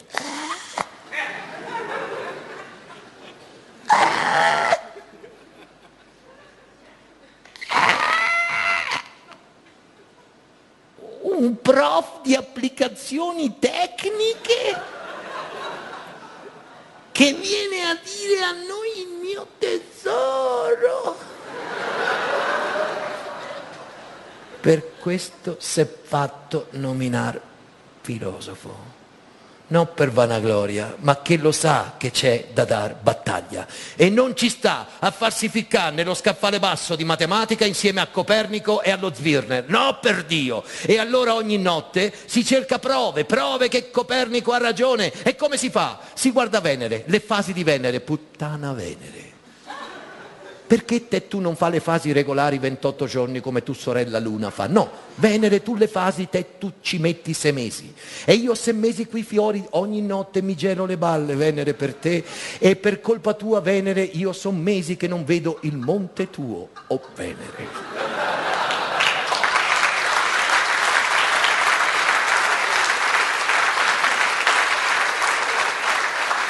Poi quando si alza la mattina c'è da rispondere alle polemiche, sulle gazzette, sulle lettere. Il Galilei 5 giorni a settimana se lo attaccano dalle cattedre, 2 giorni a settimana se lo attaccano dagli altari. E lui risponde a tutti per 6 anni, fa un fascicolo di cose così. Qualcuno su di lui a Roma ha aperto attività di dossieraggio. E nelle sante alte sfere qualcuno si chiede, ma questo Copernico che sempre il Galilei nomina è l'opera come si chiama? Si chiama De Revolutionibus, eminenza. Sarà pericolosa? E come mai non lo abbiamo messo all'indice? Ah, eminenza, il De Revolutionibus giace tra le pratiche inevase della Santa Inquisizione. E da quanto tempo giace? 73 anni, eminenza. E come mai giace? Lungaggini della giustizia, eminenza, cioè... Eminenza, sto libro è un casino, non si capisce niente, ma non si può sollecitare, certamente, eminenza, facciamo martedì. Allora chiamano i teologi del RIS di Parma, perché sono infallibili, gli chiedono tecnicamente l'affermazione secondo cui Sole sia centro del mondo e non si muove, Terra non sia centro del mondo e si muove, è eretica, temeraria? E loro...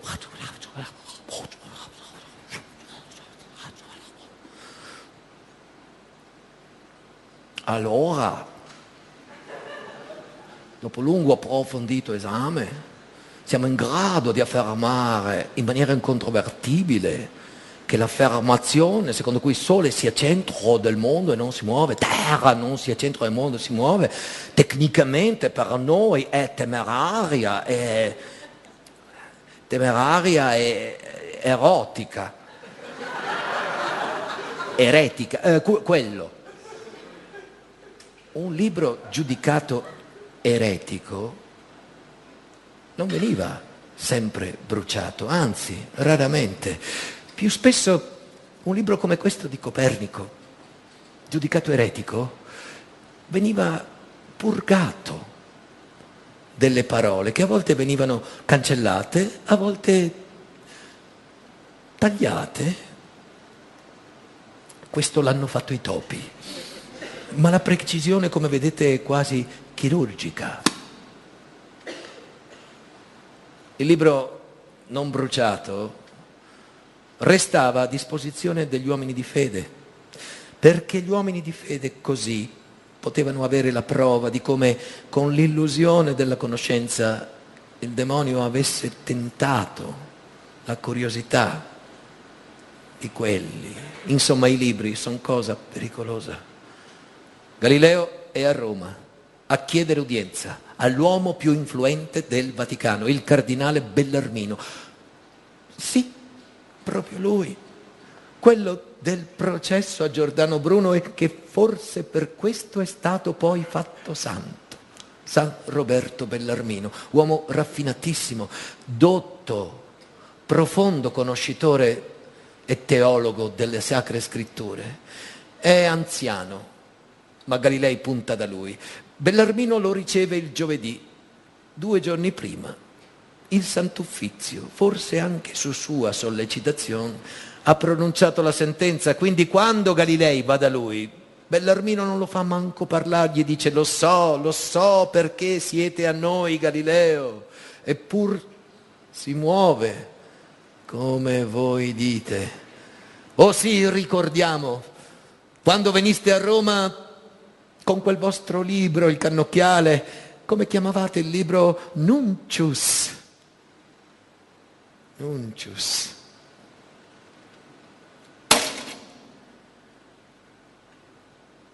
mi spiace, Galilei, se vi foste limitato a fare il matematico,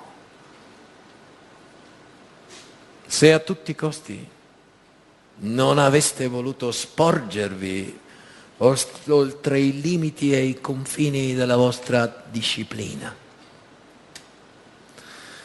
Non posso fare nulla, nulla per voi né per Copernico.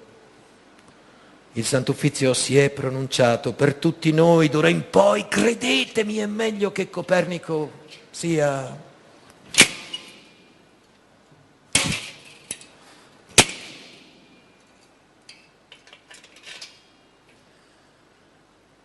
un libro chiuso.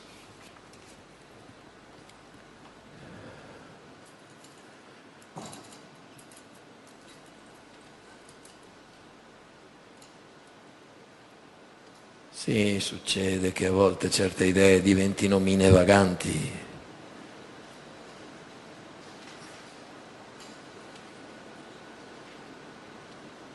Succede se ignori il tempo in cui vivi.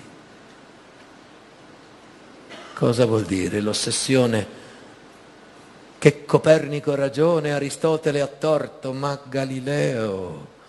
Aristotele è un santo, è accanto alla Bibbia. Come si fa a riformare Aristotele senza che a qualcuno venga in mente, già che ci siamo, mettiamo a posto la Bibbia? C'è stato Calvino, Lutero, il Concilio di Trento ha sancito, basta esperimenti sulle sacre scritture e interpretazioni. La saggezza millenaria della Chiesa te lo dice, non è il tempo, lo capisci? No.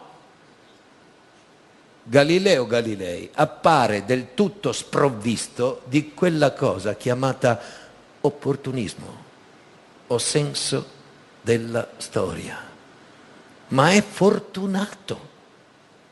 Sì, 3 mesi dopo l'ammonizione, 3 anni dopo l'ammonizione muore Bellarmino, altri 4 anni muore il Papa, e quando muore un Papa è quello nuovo.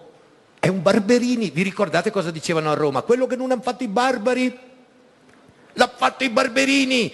Ma che ci importa a noi il giudizio della storia? Il risultato si chiama Urbano VIII, un papa astronomo dilettante che ha scritto una poesia per Galileo. È il tuo momento, vai Galileo, gli dedica il suo libro. Lo chiama il saggiatore, il Papa lo gradisce, invita Galileo in Vaticano per 1 settimana, il Papa niente impegni. Tutte le mattine lui la vuol passare a camminare con Galileo nei giardini vaticani a discutere macchie solari, fasi di Venere, la nuova teoria di Galileo sulle maree. Si è fissato, secondo lui è la prova che Copernico ha ragione. Gli dice, Papa, secondo te da cosa dipendono le maree? Il Papa gli dice, dall'influsso della Luna. Ma che influsso, Papa? Papa, non farli infallibile perché sei Papa, ascolta me. Le maree dipendono dal moto di rotazione e rivoluzione della Terra. Lo vedi come la Terra si muove ruotando anche così, Papa, appendi un secchio alla catena. Fai muovere il secchio, poi fallo girare. L'acqua dentro il secchio si muove più piano del secchio. E allora cosa fa? Resta indietro. A un certo punto l'acqua comincia a fare, la fa fuori. La stessa cosa fanno le maree, fanno pipì. La terra gli dice, sta qua. E la marea, no, la faccio di là. E la terra, no, stai qua. No, la faccio. No, gli dice il Papa, dipende dall'influsso della Luna. No, dalla rotazione e rivoluzione. No, dall'influsso del... No, dal...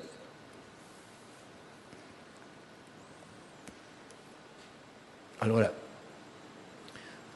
prima di cominciare la serata ho fatto una verifica, ho fatto un'assemblea con i ricercatori dell'INFN sulle maree. Ha ragione il Papa. E Galileo prende una delle sue brillanti cantonate sulle maree.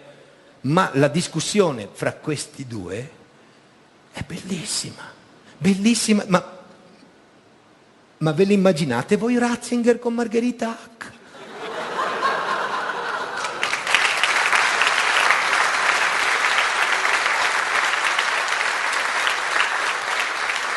No.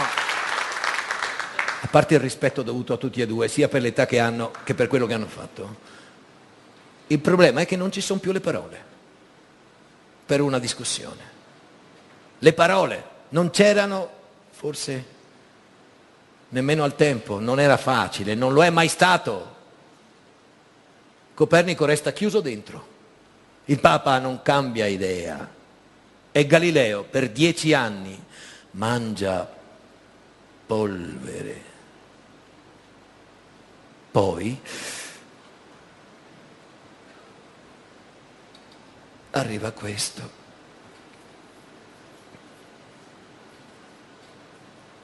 Non più solo il foglio dell'inizio, ma guardate,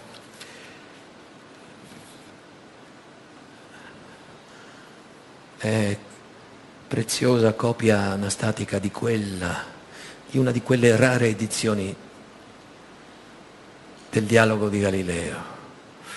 Se io sono qui stasera è perché un padovano qualche anno fa mi ha sfidato: porta il dialogo sopra i massimi sistemi in teatro, vedrai che bene che lo fai. Io gli ho risposto soltanto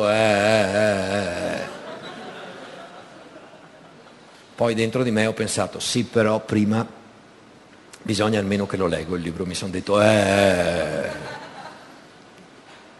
così ho letto pagina 1, letto, sono saltato alla 3, salto alla 7, salto alla 14, salto alla 25, ho un metodo, insomma, sì. Con 100 anni di solitudine ha funzionato.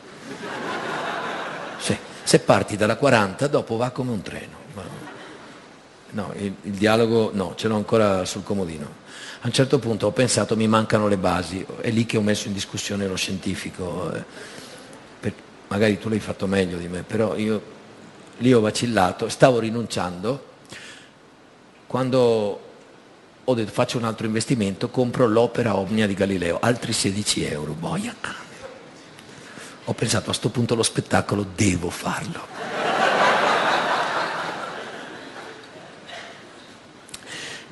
Ho cominciato a leggere, ma fisica, Alla mia età, se ti chiedono: ma cosa stai leggendo?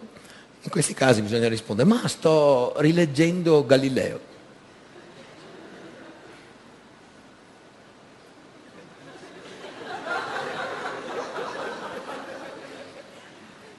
Chi è che ha mai letto Galileo?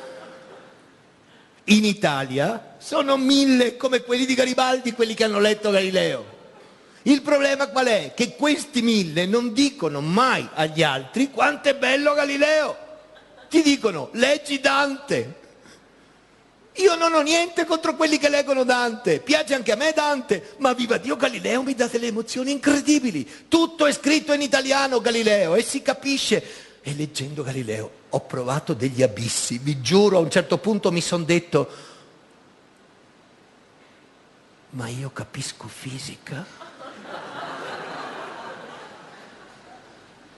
Come mai?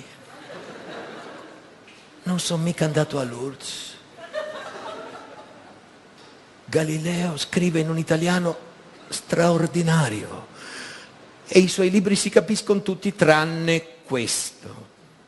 Questo, il dialogo sopra i due massimi sistemi, questo è scritto da un altro. Io ho pensato: questo è Hyde e l'altro è Mr. Jekyll, non è la stessa persona, non lo capisco. Allora gli amici, quelli che sanno tutto di filosofia, guardandomi hanno detto: togliti il casco che stai sudando come una bestia. Lo dico a tutti voi, perché lo so che vi sta friggendo il cervello. Almeno chi vuole lo tenga, ma gli altri adesso siete in deroga. Madonna, guarda che fronti sudatissimi. Prima di uscire, come ci si alza, lo si rimette.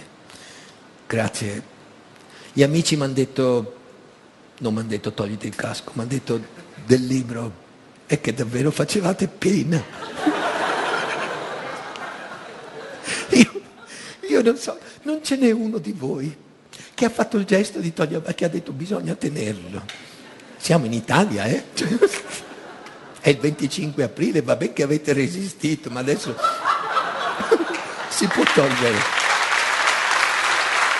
Allora, Allora gli amici che sapevano tutto mi dicono: per forza non capisci, questo libro è un facsimile di dialogo filosofico classico dei greci. Io gli ho detto: guarda che io in filosofia a scuola andavo bene, quando non sapevo una cosa in filosofia alla prof dicevo è il materialismo dialettico, un sei politico lo portavo a casa, sei politico o sei mona, Galileo così non va giù. Me lo sono tirato avanti e indietro un anno sto libro. A un certo punto la mia copia non è questa, l'ho perfino rotta. E lì ho capito. Non è un libro, è una commedia.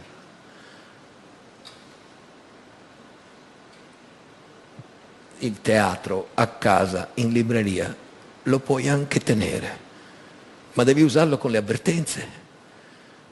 Se no, fa male. Il teatro ha le voci, i luoghi, i corpi, i sessi. Il teatro, se è teatro vero, quando sta sulla carta, sciopa, cioè te lo devi immaginare a voce alta. E così è il dialogo sopra i due massimi sistemi di Galileo. Teatro puro, non bello come quello di Shakespeare. No, diciamolo, su questo Shakespeare, per Dio, è più bravo. Il teatro lui lo fa con 12, con 16 personaggi se vuole. Galileo no, conosce i suoi limiti, lo fa con 3. E quale teatro si può fare con 3 personaggi solamente? Per Dio. Questo.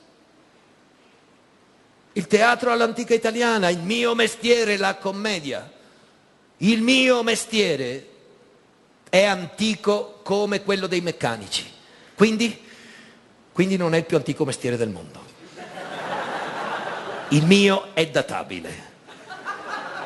3 febbraio 1545, quel giorno 7 giovanotti vanno davanti al notaio, nella città di Padova, a firmare l'atto costitutivo della prima compagnia di comici viaggianti professionisti di cui abbiamo tracce. Sai quante cose dovranno scrivere da quel momento in poi gli attori per spiegare alla gente perché bisogna pagarli per il mestiere che fanno? Ma soprattutto per spiegare alla gente che le attrici, per il solo fatto di mettersi qui davanti alla gente sul palco, non per questo automaticamente sono meretrici. E ciclicamente sta differenza in Italia a qualcuno bisogna rispiegarla.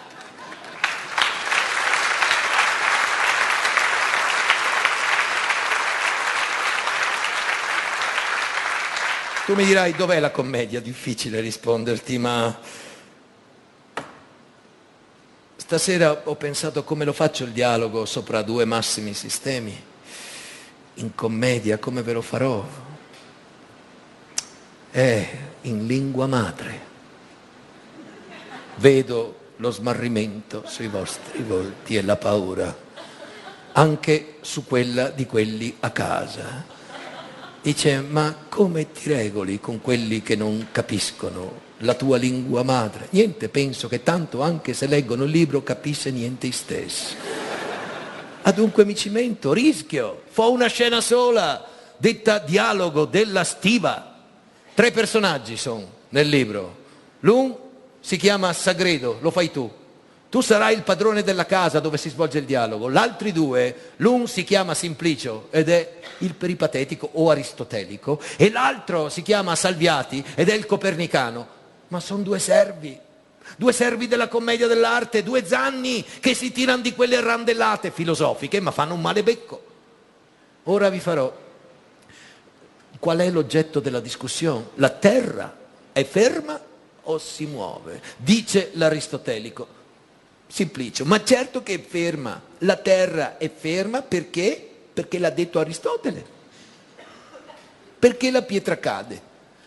Perché vuole tornare al suo posto. Adunque, se io prendo una pietra e la lancio in verticale sopra di me medesimo, poi spetto, che mi dice l'amico? L'amico vero, l'amico mio de me che me vuol ben, che mi ama, mi ve, in quella situazione l'amico mi dice occhio.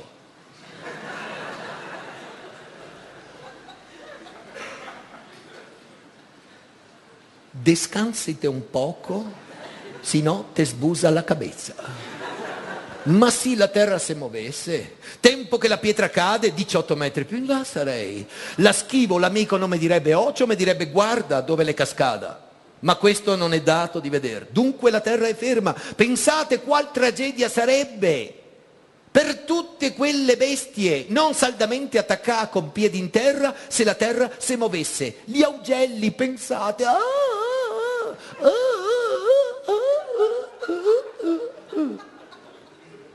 Prova tu a volare 1800 km al minuto. Un minuto ci riesci, poi ti estingui, caro, ti estingui. Per controbattere le tesi aristoteliche peripatetiche, il Galilei fornisce Salviati e il Copernicano di argomenti rubati a Giordano Bruno, ma non lo cita mai. Perché non lo cita? Due spiegazioni possibili. Uno, la SIAE. E due, prudenza. Con maschera.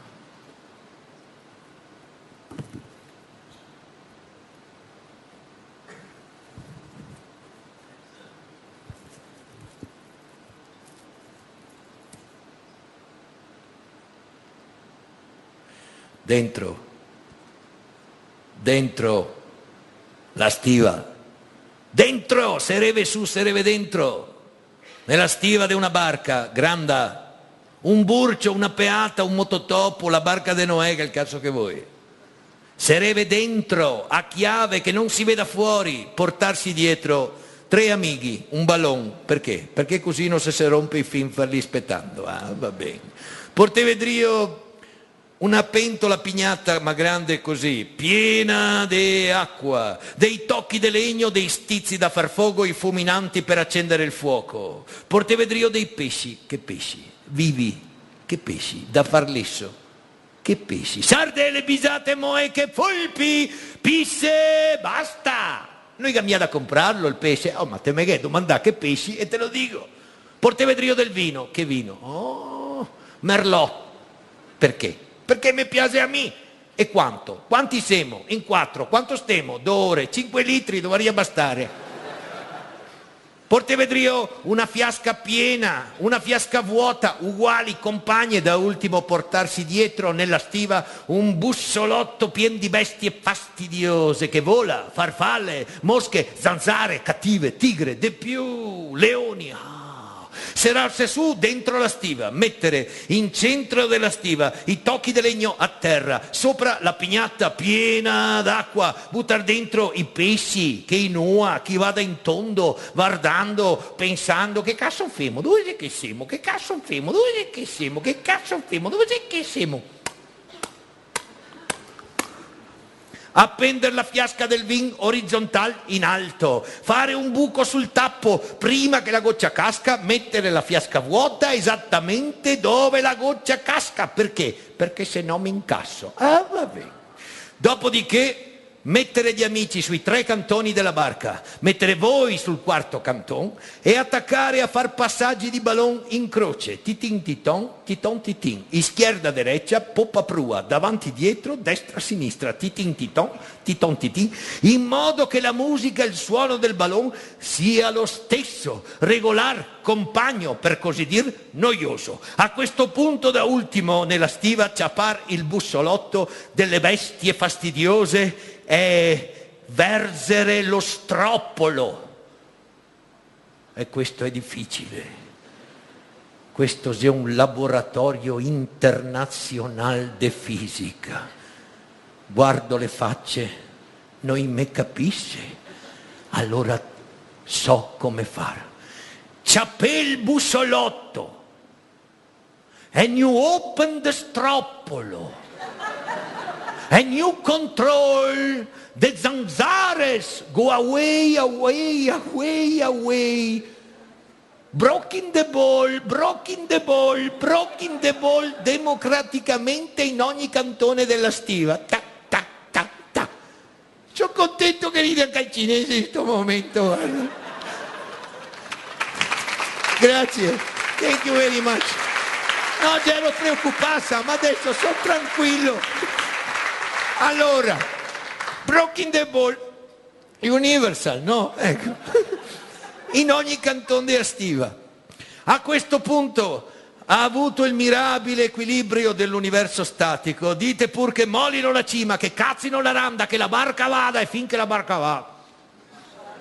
Guai chi che la tocca. E con la barca in movimento, controllare che dentro la stiva, passando il ballon dalla izquierda alla destra, dalla popa alla prua, sia sempre la stessa roba di prima e che non succeda adesso che quello che tira da dietro verso in avanti, cioè, siccome intanto la barca si sposta, quello si muove e non arriva mai il ballon, che non succeda lo contrario tirando davanti e indietro, ti ciappi il ballon sul muso perché intanto sei andato avanti, no. Ma ugual noioso sia come che prima. Guardare e controllare che dentro la pignata, i pesci no, cosa? Continua a nuotare in tondo, non sia tutti fraccà contro il fondo di pignata dicendo che forte che andiamo, che cazzo che femo, che forte che andiamo.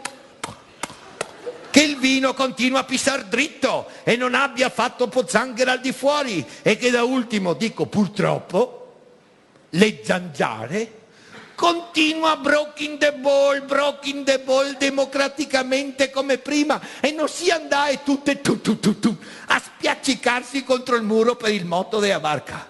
Con ciò avremo la dimostrazione che ogni cosa trasportata dal moto della barca continuerà il suo moto di prima sin essere alterato dal moto barca che tutto contiene. Cosa vuol dire? Vuol dire che ha ragione signor Copernico, anche se la Terra si muovesse, a meno che non frena del colpo o non attira un'accelerata, senza un punto di riferimento esterno, per non sia stessa roba. Ha avuto la dimostrazione, femme un piacere. Ciapei fuminanti, impisse il fuoco, scalde l'acqua, mangia i pesci, beve il vino alla salute mia e di Niccolò Copernico. Ciappa!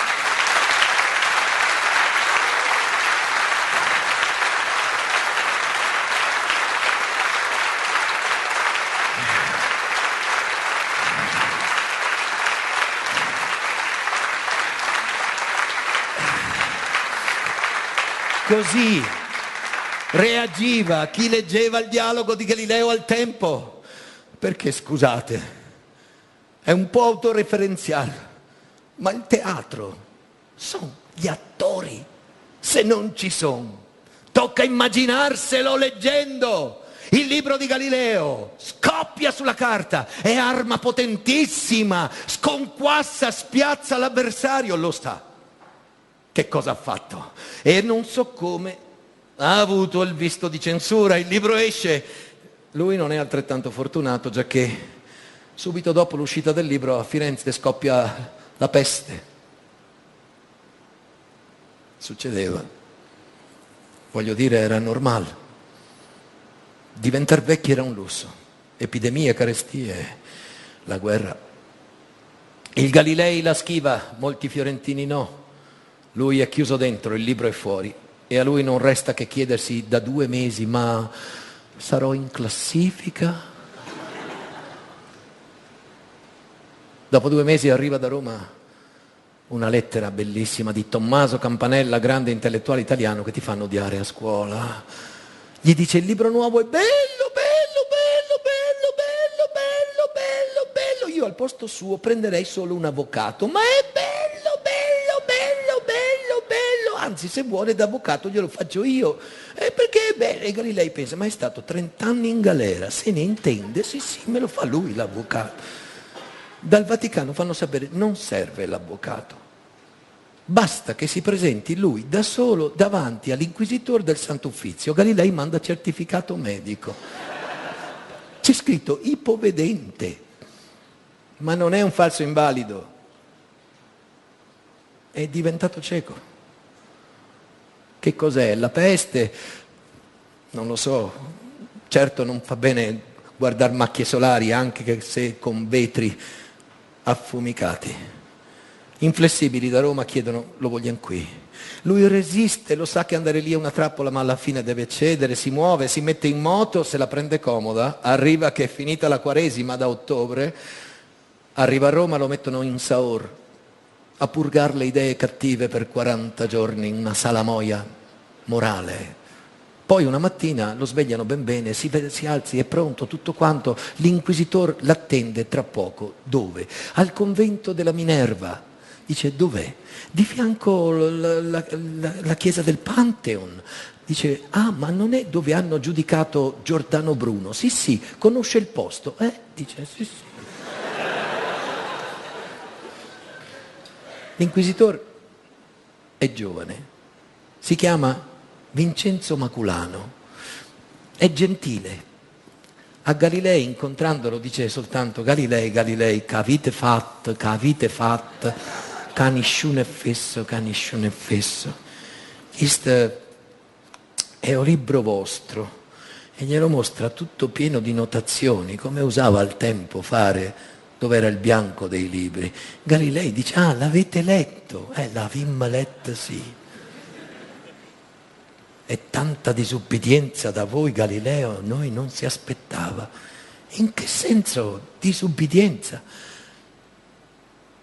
Galileo, ma noi non vi si era detto, lasciate stare a Copernico?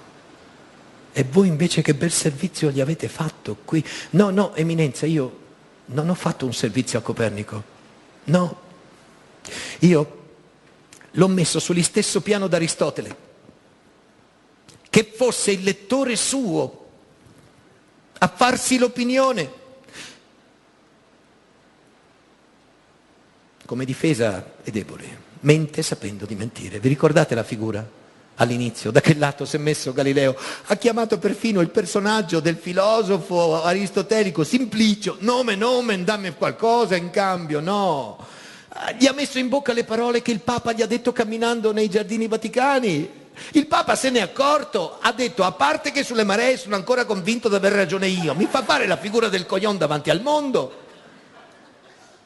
È rimasto solo Galileo, non ha nessun che lo difende e non confessa male. Nell'Inquisizione si confessa subito, hanno uno strumento per far confessare quelli che non confessano spontaneamente, si chiama tortura ed è legale. Con Galilei non l'usano,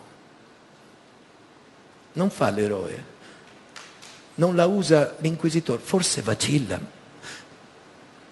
A un certo punto l'inquisitore torna dal Papa, Maculano chiede santità, così non va, facitemeci parlare a me, da solo.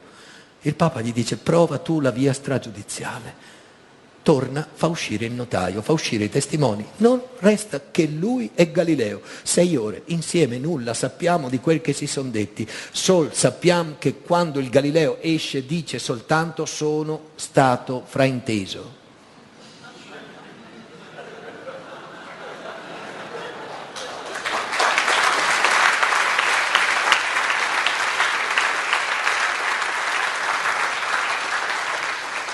Che si rivela essere uno dei caratteri fondanti degli italiani. Il processo è andato bene. Sono a posto.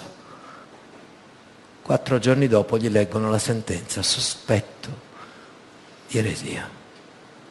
Deve abiurare.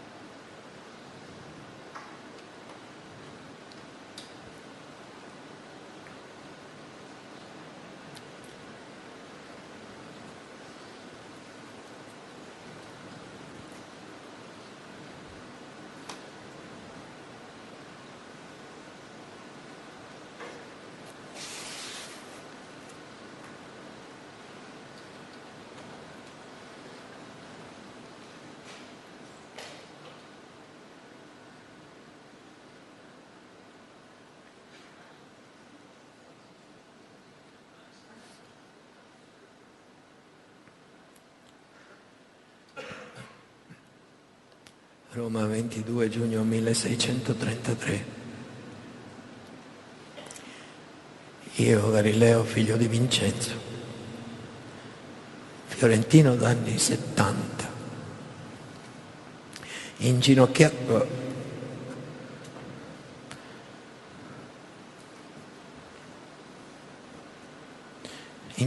davanti a voi, cardinali inquisitori, giuro che ho sempre creduto a tutto quel che dice e insegna la Santa Chiesa. Dopo essermi stato intimato che dovessi lasciare La falsa opinione che Sole sia centro del mondo e non si muova, Terra non sia centro del mondo e si muova. Dopo essermi stato ordinato di non parlare, difendere, insegnare né a voce né per iscritto questa falsa dottrina, perché contraria alla Sacra Scrittura, io ho scritto, pubblicato un libro in cui sostengo questa teoria, apportando argomenti di molta efficacia in suo favore. Sono stato per questo veementemente sospetto di eresia,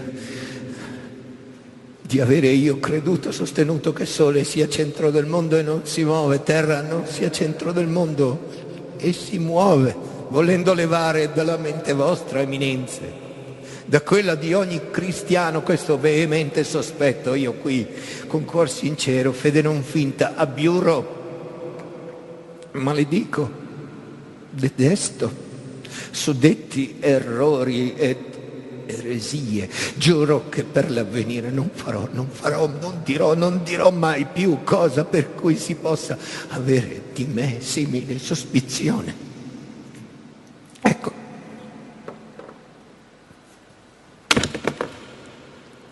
io Galileo suddetto ho abbiurato, giurato, promesso.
Gli bruciarono in faccia il suo libro.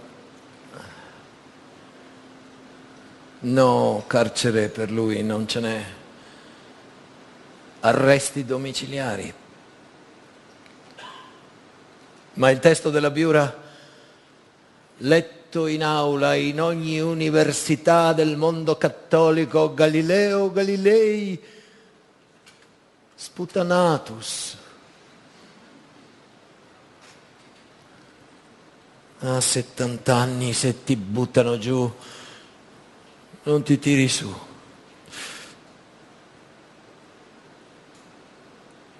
$70.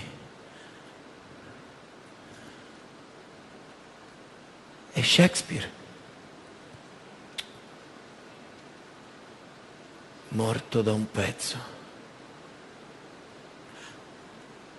Keplero?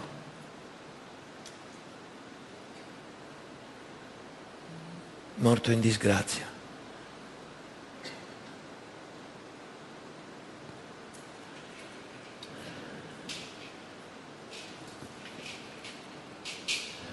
C'è solo lui vivo. Sì.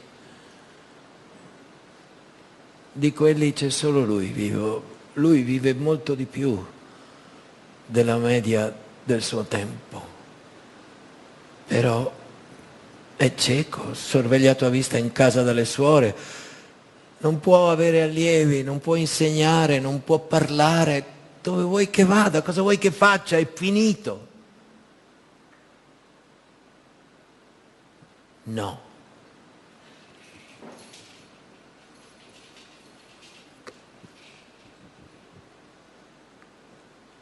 Se c'è una ragione per raccontare Galileo oggi in questo paese, è questa. È quello che fa Galileo dopo la Biura, tra i 70 e gli 80, sputtanato, perché dimostra a un paese di vecchi e di tanti sputtanati cosa possono fare i vecchi e gli sputtanati se non vanno in crociera. Perché Galileo non si fa mettere in pensione di testa da nessuno. 2 passioni, tutta la vita, fisica, astronomia. Astronomia, caput, se non vedi. Ma fisica, beh, ho lasciato un po' di roba indietro. È da Padova che non finisce. Ho lasciato un po' di roba indietro, chiudo le parentesi che ho lasciato aperte. È un bel modo di chiudere la vita. Si rimette a lavorare, mette in fila gli appunti, rifà gli esperimenti, ma se è cieco, qualcuno vede per lui, allievi, molto pazienti e fidati. Rivedendo gli esperimenti su certe cose cambia idea, su altre no. Certe cose sono giuste, altre no. Ma di ogni cosa che Galilei scrive in quel libro c'è spiegato come è arrivato a scriverla, a dirla. Lo chiamano metodo. È una logica. Chiunque andando dietro può rifare quella strada. È chiaro, non scuro. Un libro così non sarà mai scritto. È la prima fisica nuova dopo Aristotele. Qualcuno dice quella è la relatività galileiana. Da quel libro in ogni caso parte Newton per la legge di gravità. Da quel libro parte Einstein per la teoria della relatività. Lo pubblica a 78 anni. Si chiama Discorso sopra 2 nuove scienze ed è un libro di una freschezza straordinaria. Qualcuno dice quello è il libro pericoloso. Da lì è cominciato tutto. Quello è il vaso di Pandora. Da quel libro nasce la responsabilità individuale, personale di Galileo di aver aperto una strada che ha portato l'umanità alla bomba atomica.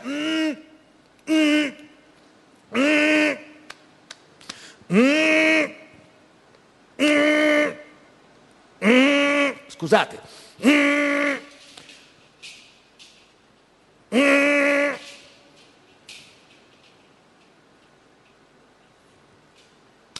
Sto cercando di dimostrare anche fisicamente quanto sia improbabile immaginare Galileo che caca la bomba atomica.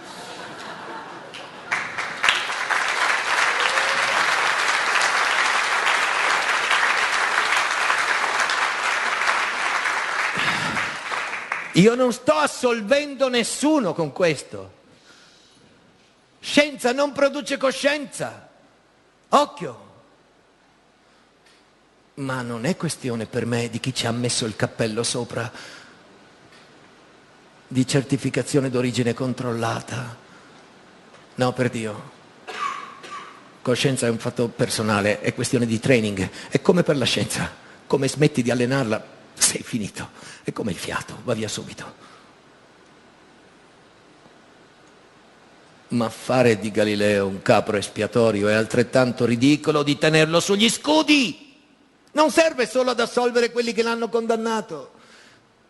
Diamo a Galileo le sue responsabilità. Che cosa ha fatto Galileo? Secondo me Galileo l'ha fatta grossa, ha ridimensionato la verità, ha dato dignità al dubbio, ha tolto l'errore dalla sfera del diavolo per ridarlo all'umano.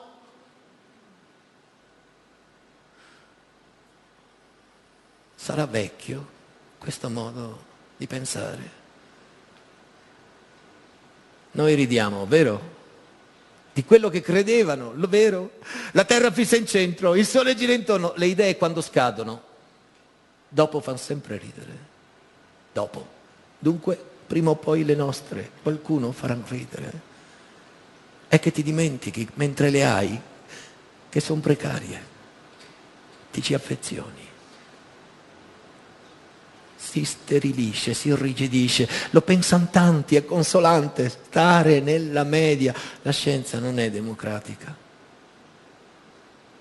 e nella media non sta la virtus in ogni cosa in questo tempo. Cambiare idea può essere rivoluzionario, può essere un bel modo di immaginare da un 25 aprile un paese non rassegnato a quel che lui è più affezionato. Ogni tanto le idee invecchiano e ti accorgi che non bastano per il futuro. La chiamano crisi. Che si fa? O eserciti un ragionevole dubbio su quello che pensavi? O t'affidi ai maghi? Chi sono i maghi oggi? Quelli che leggono lo spread. Non c'è un solo modo di pensare, non c'è un solo modo di immaginare. Se dei limiti possiamo aprire nel pensiero, qualcosa dobbiamo a quel vecchio che in direzione ostinata e contraria ad una vita ha ringiovanito il suo pensiero. Straordinario il modo elegante in cui fa uscire il libro dalla sua casa prigione d'Arcetri. Niente visite, siamo in Italia. Dopo un po' un'eccezione, arriva un ambasciatore dei veneziani, quando se ne va il manoscritto del libro nuovo di Galileo esce dentro le mutande dell'ambasciatore. Le suore di guardia avranno pensato: ah, che pacco. Quant'altra biancheria, mutatis, mutandis. Avrà cambiato l'ambasciatore per portare il manoscritto fino in Olanda, perché per trovare qualcuno disposto a pubblicare Galilei in quel momento in italiano si è dovuti andare in un paese protestante. Per inciso, nel libro nuovo ci sono gli stessi personaggi del vecchio, c'è ancora Simplicio, ma è recidivo. Aveva giurato. Dovevano fermarlo prima. Ormai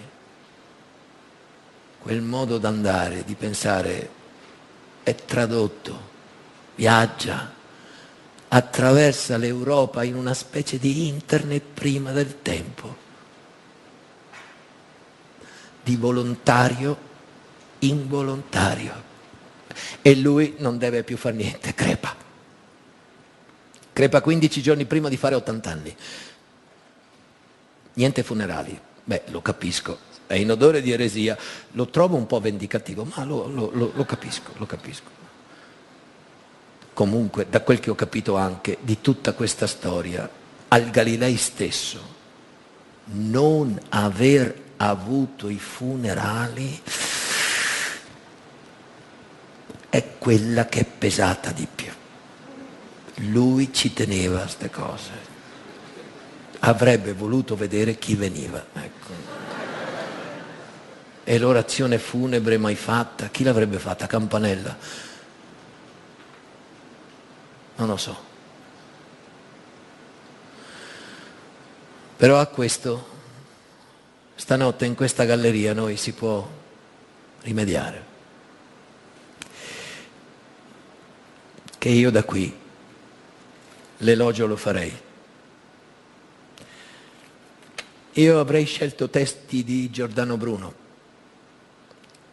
Credo che Bruno l'avesse scritta per sé.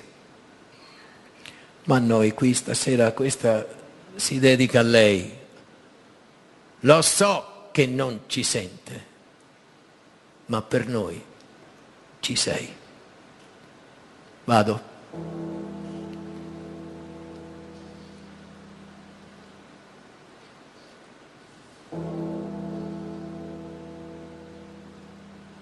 Oh, ecco, quello che ha varcato l'aria, ecco quello che ha penetrato il cielo, che ha discorso le stelle e trapassato margini del mondo, e fatto svanir le fantastiche muraglie delle seconde, delle ottave, delle none, delle decime sfere, dei vani matematici e dei filosofi volgari.